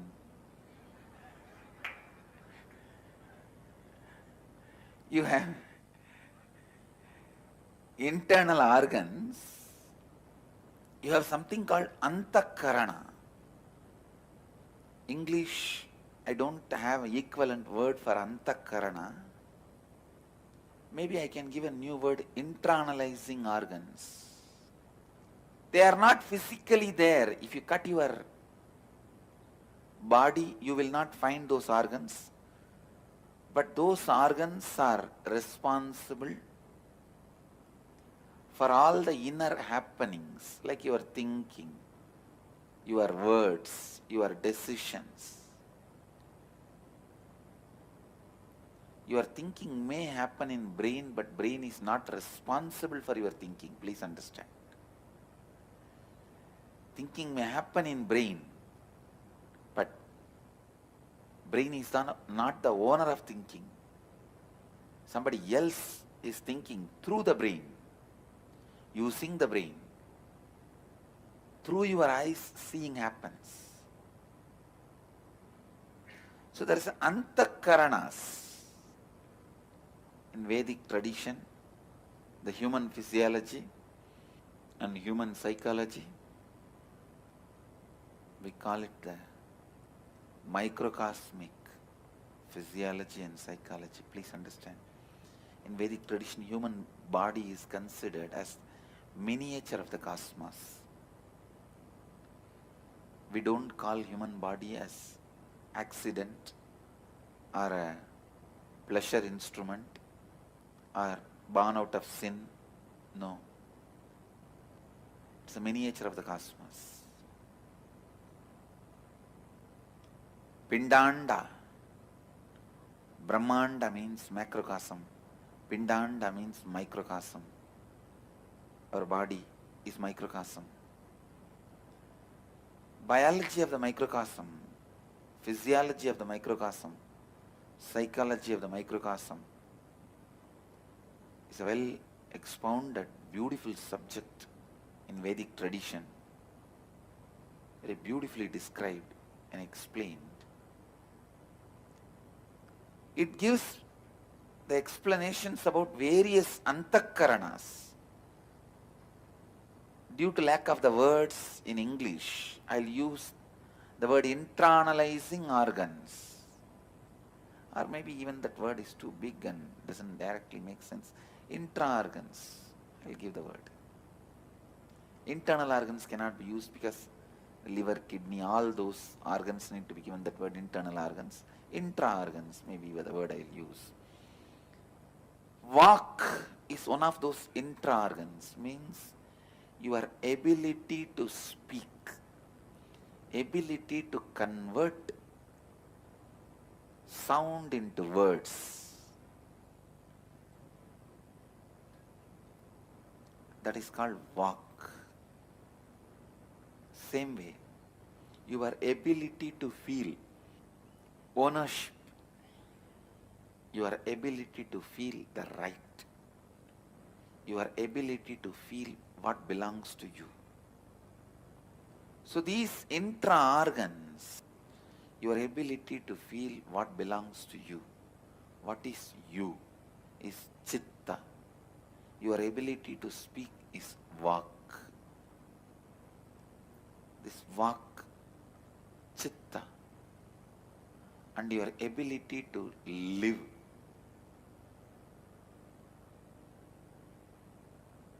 Life. That is called buddhi. Understand, the person who goes on giving nectar to others, more than others, he will only be filled with nectar. Enriching is such a powerful process, such an exciting process, such a joyful process, with the right context of life. It brings so much life, I tell you. Anything, if you constantly keep talking about it, thinking about it, listening about it, it becomes alive in you. Whatever you think, talk, listen, you attract that more and more, and that becomes your experience. The truth you need to be declaring, like the truths I gave, the static matter, dynamic existence, dynamic activity and strategic existence is one and the same. Declare that, and then just go to your third eye or Anandagandha. Remember, the darshan is the best way to remember. That is why the darshans are given with all this music, light, the light and sound effect. Just close your eyes and remember the darshans you had. Any one darshan, just replay. It's already recorded in your system. Then give the instruction now. Simply the matter will obey, matter will do what you ask it to do.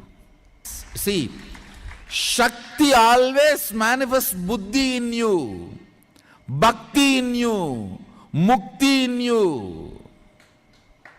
I tell you, even for a headache, ask Mahadeva to solve. Because when he solves, you will never have a headache again.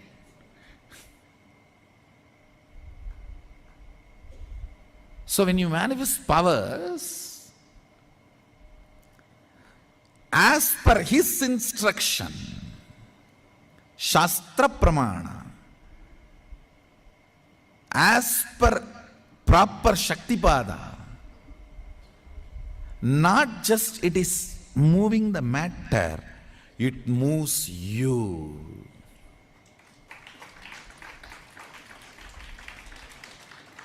The next effect of that in your life just shoots up. You can now manifest so much of bhakti, so much of shakti, so much of buddhi, so much of yukti in multi-dimensional. One more thing I want all of you to know. If you manifest any one power thoroughly, you will manifest all the powers, because each power is not separate technique. It is all fundamentally increasing the quality and frequency of your consciousness. That's all. So, if you do power manifestation in one, like a moving the biscuit or moving the cashew nut or moving the pen, Now you will manifest all powers like a changing the Vatavarana, changing the atmosphere, changing somebody's mind, changing a thought current, doing right things, or all the other powers.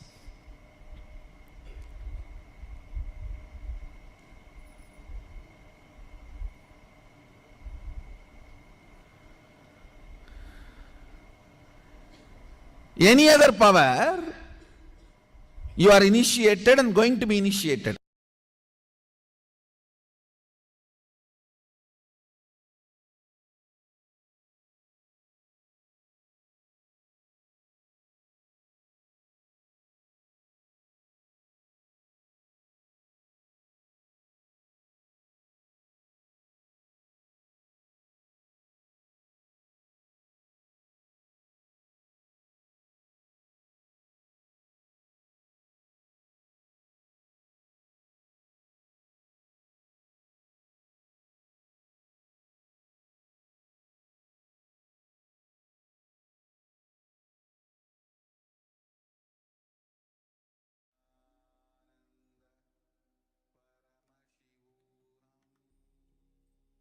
After this powerful revelation by the Supreme Pontiff of Hinduism, let us now move ahead with an internalization exercise.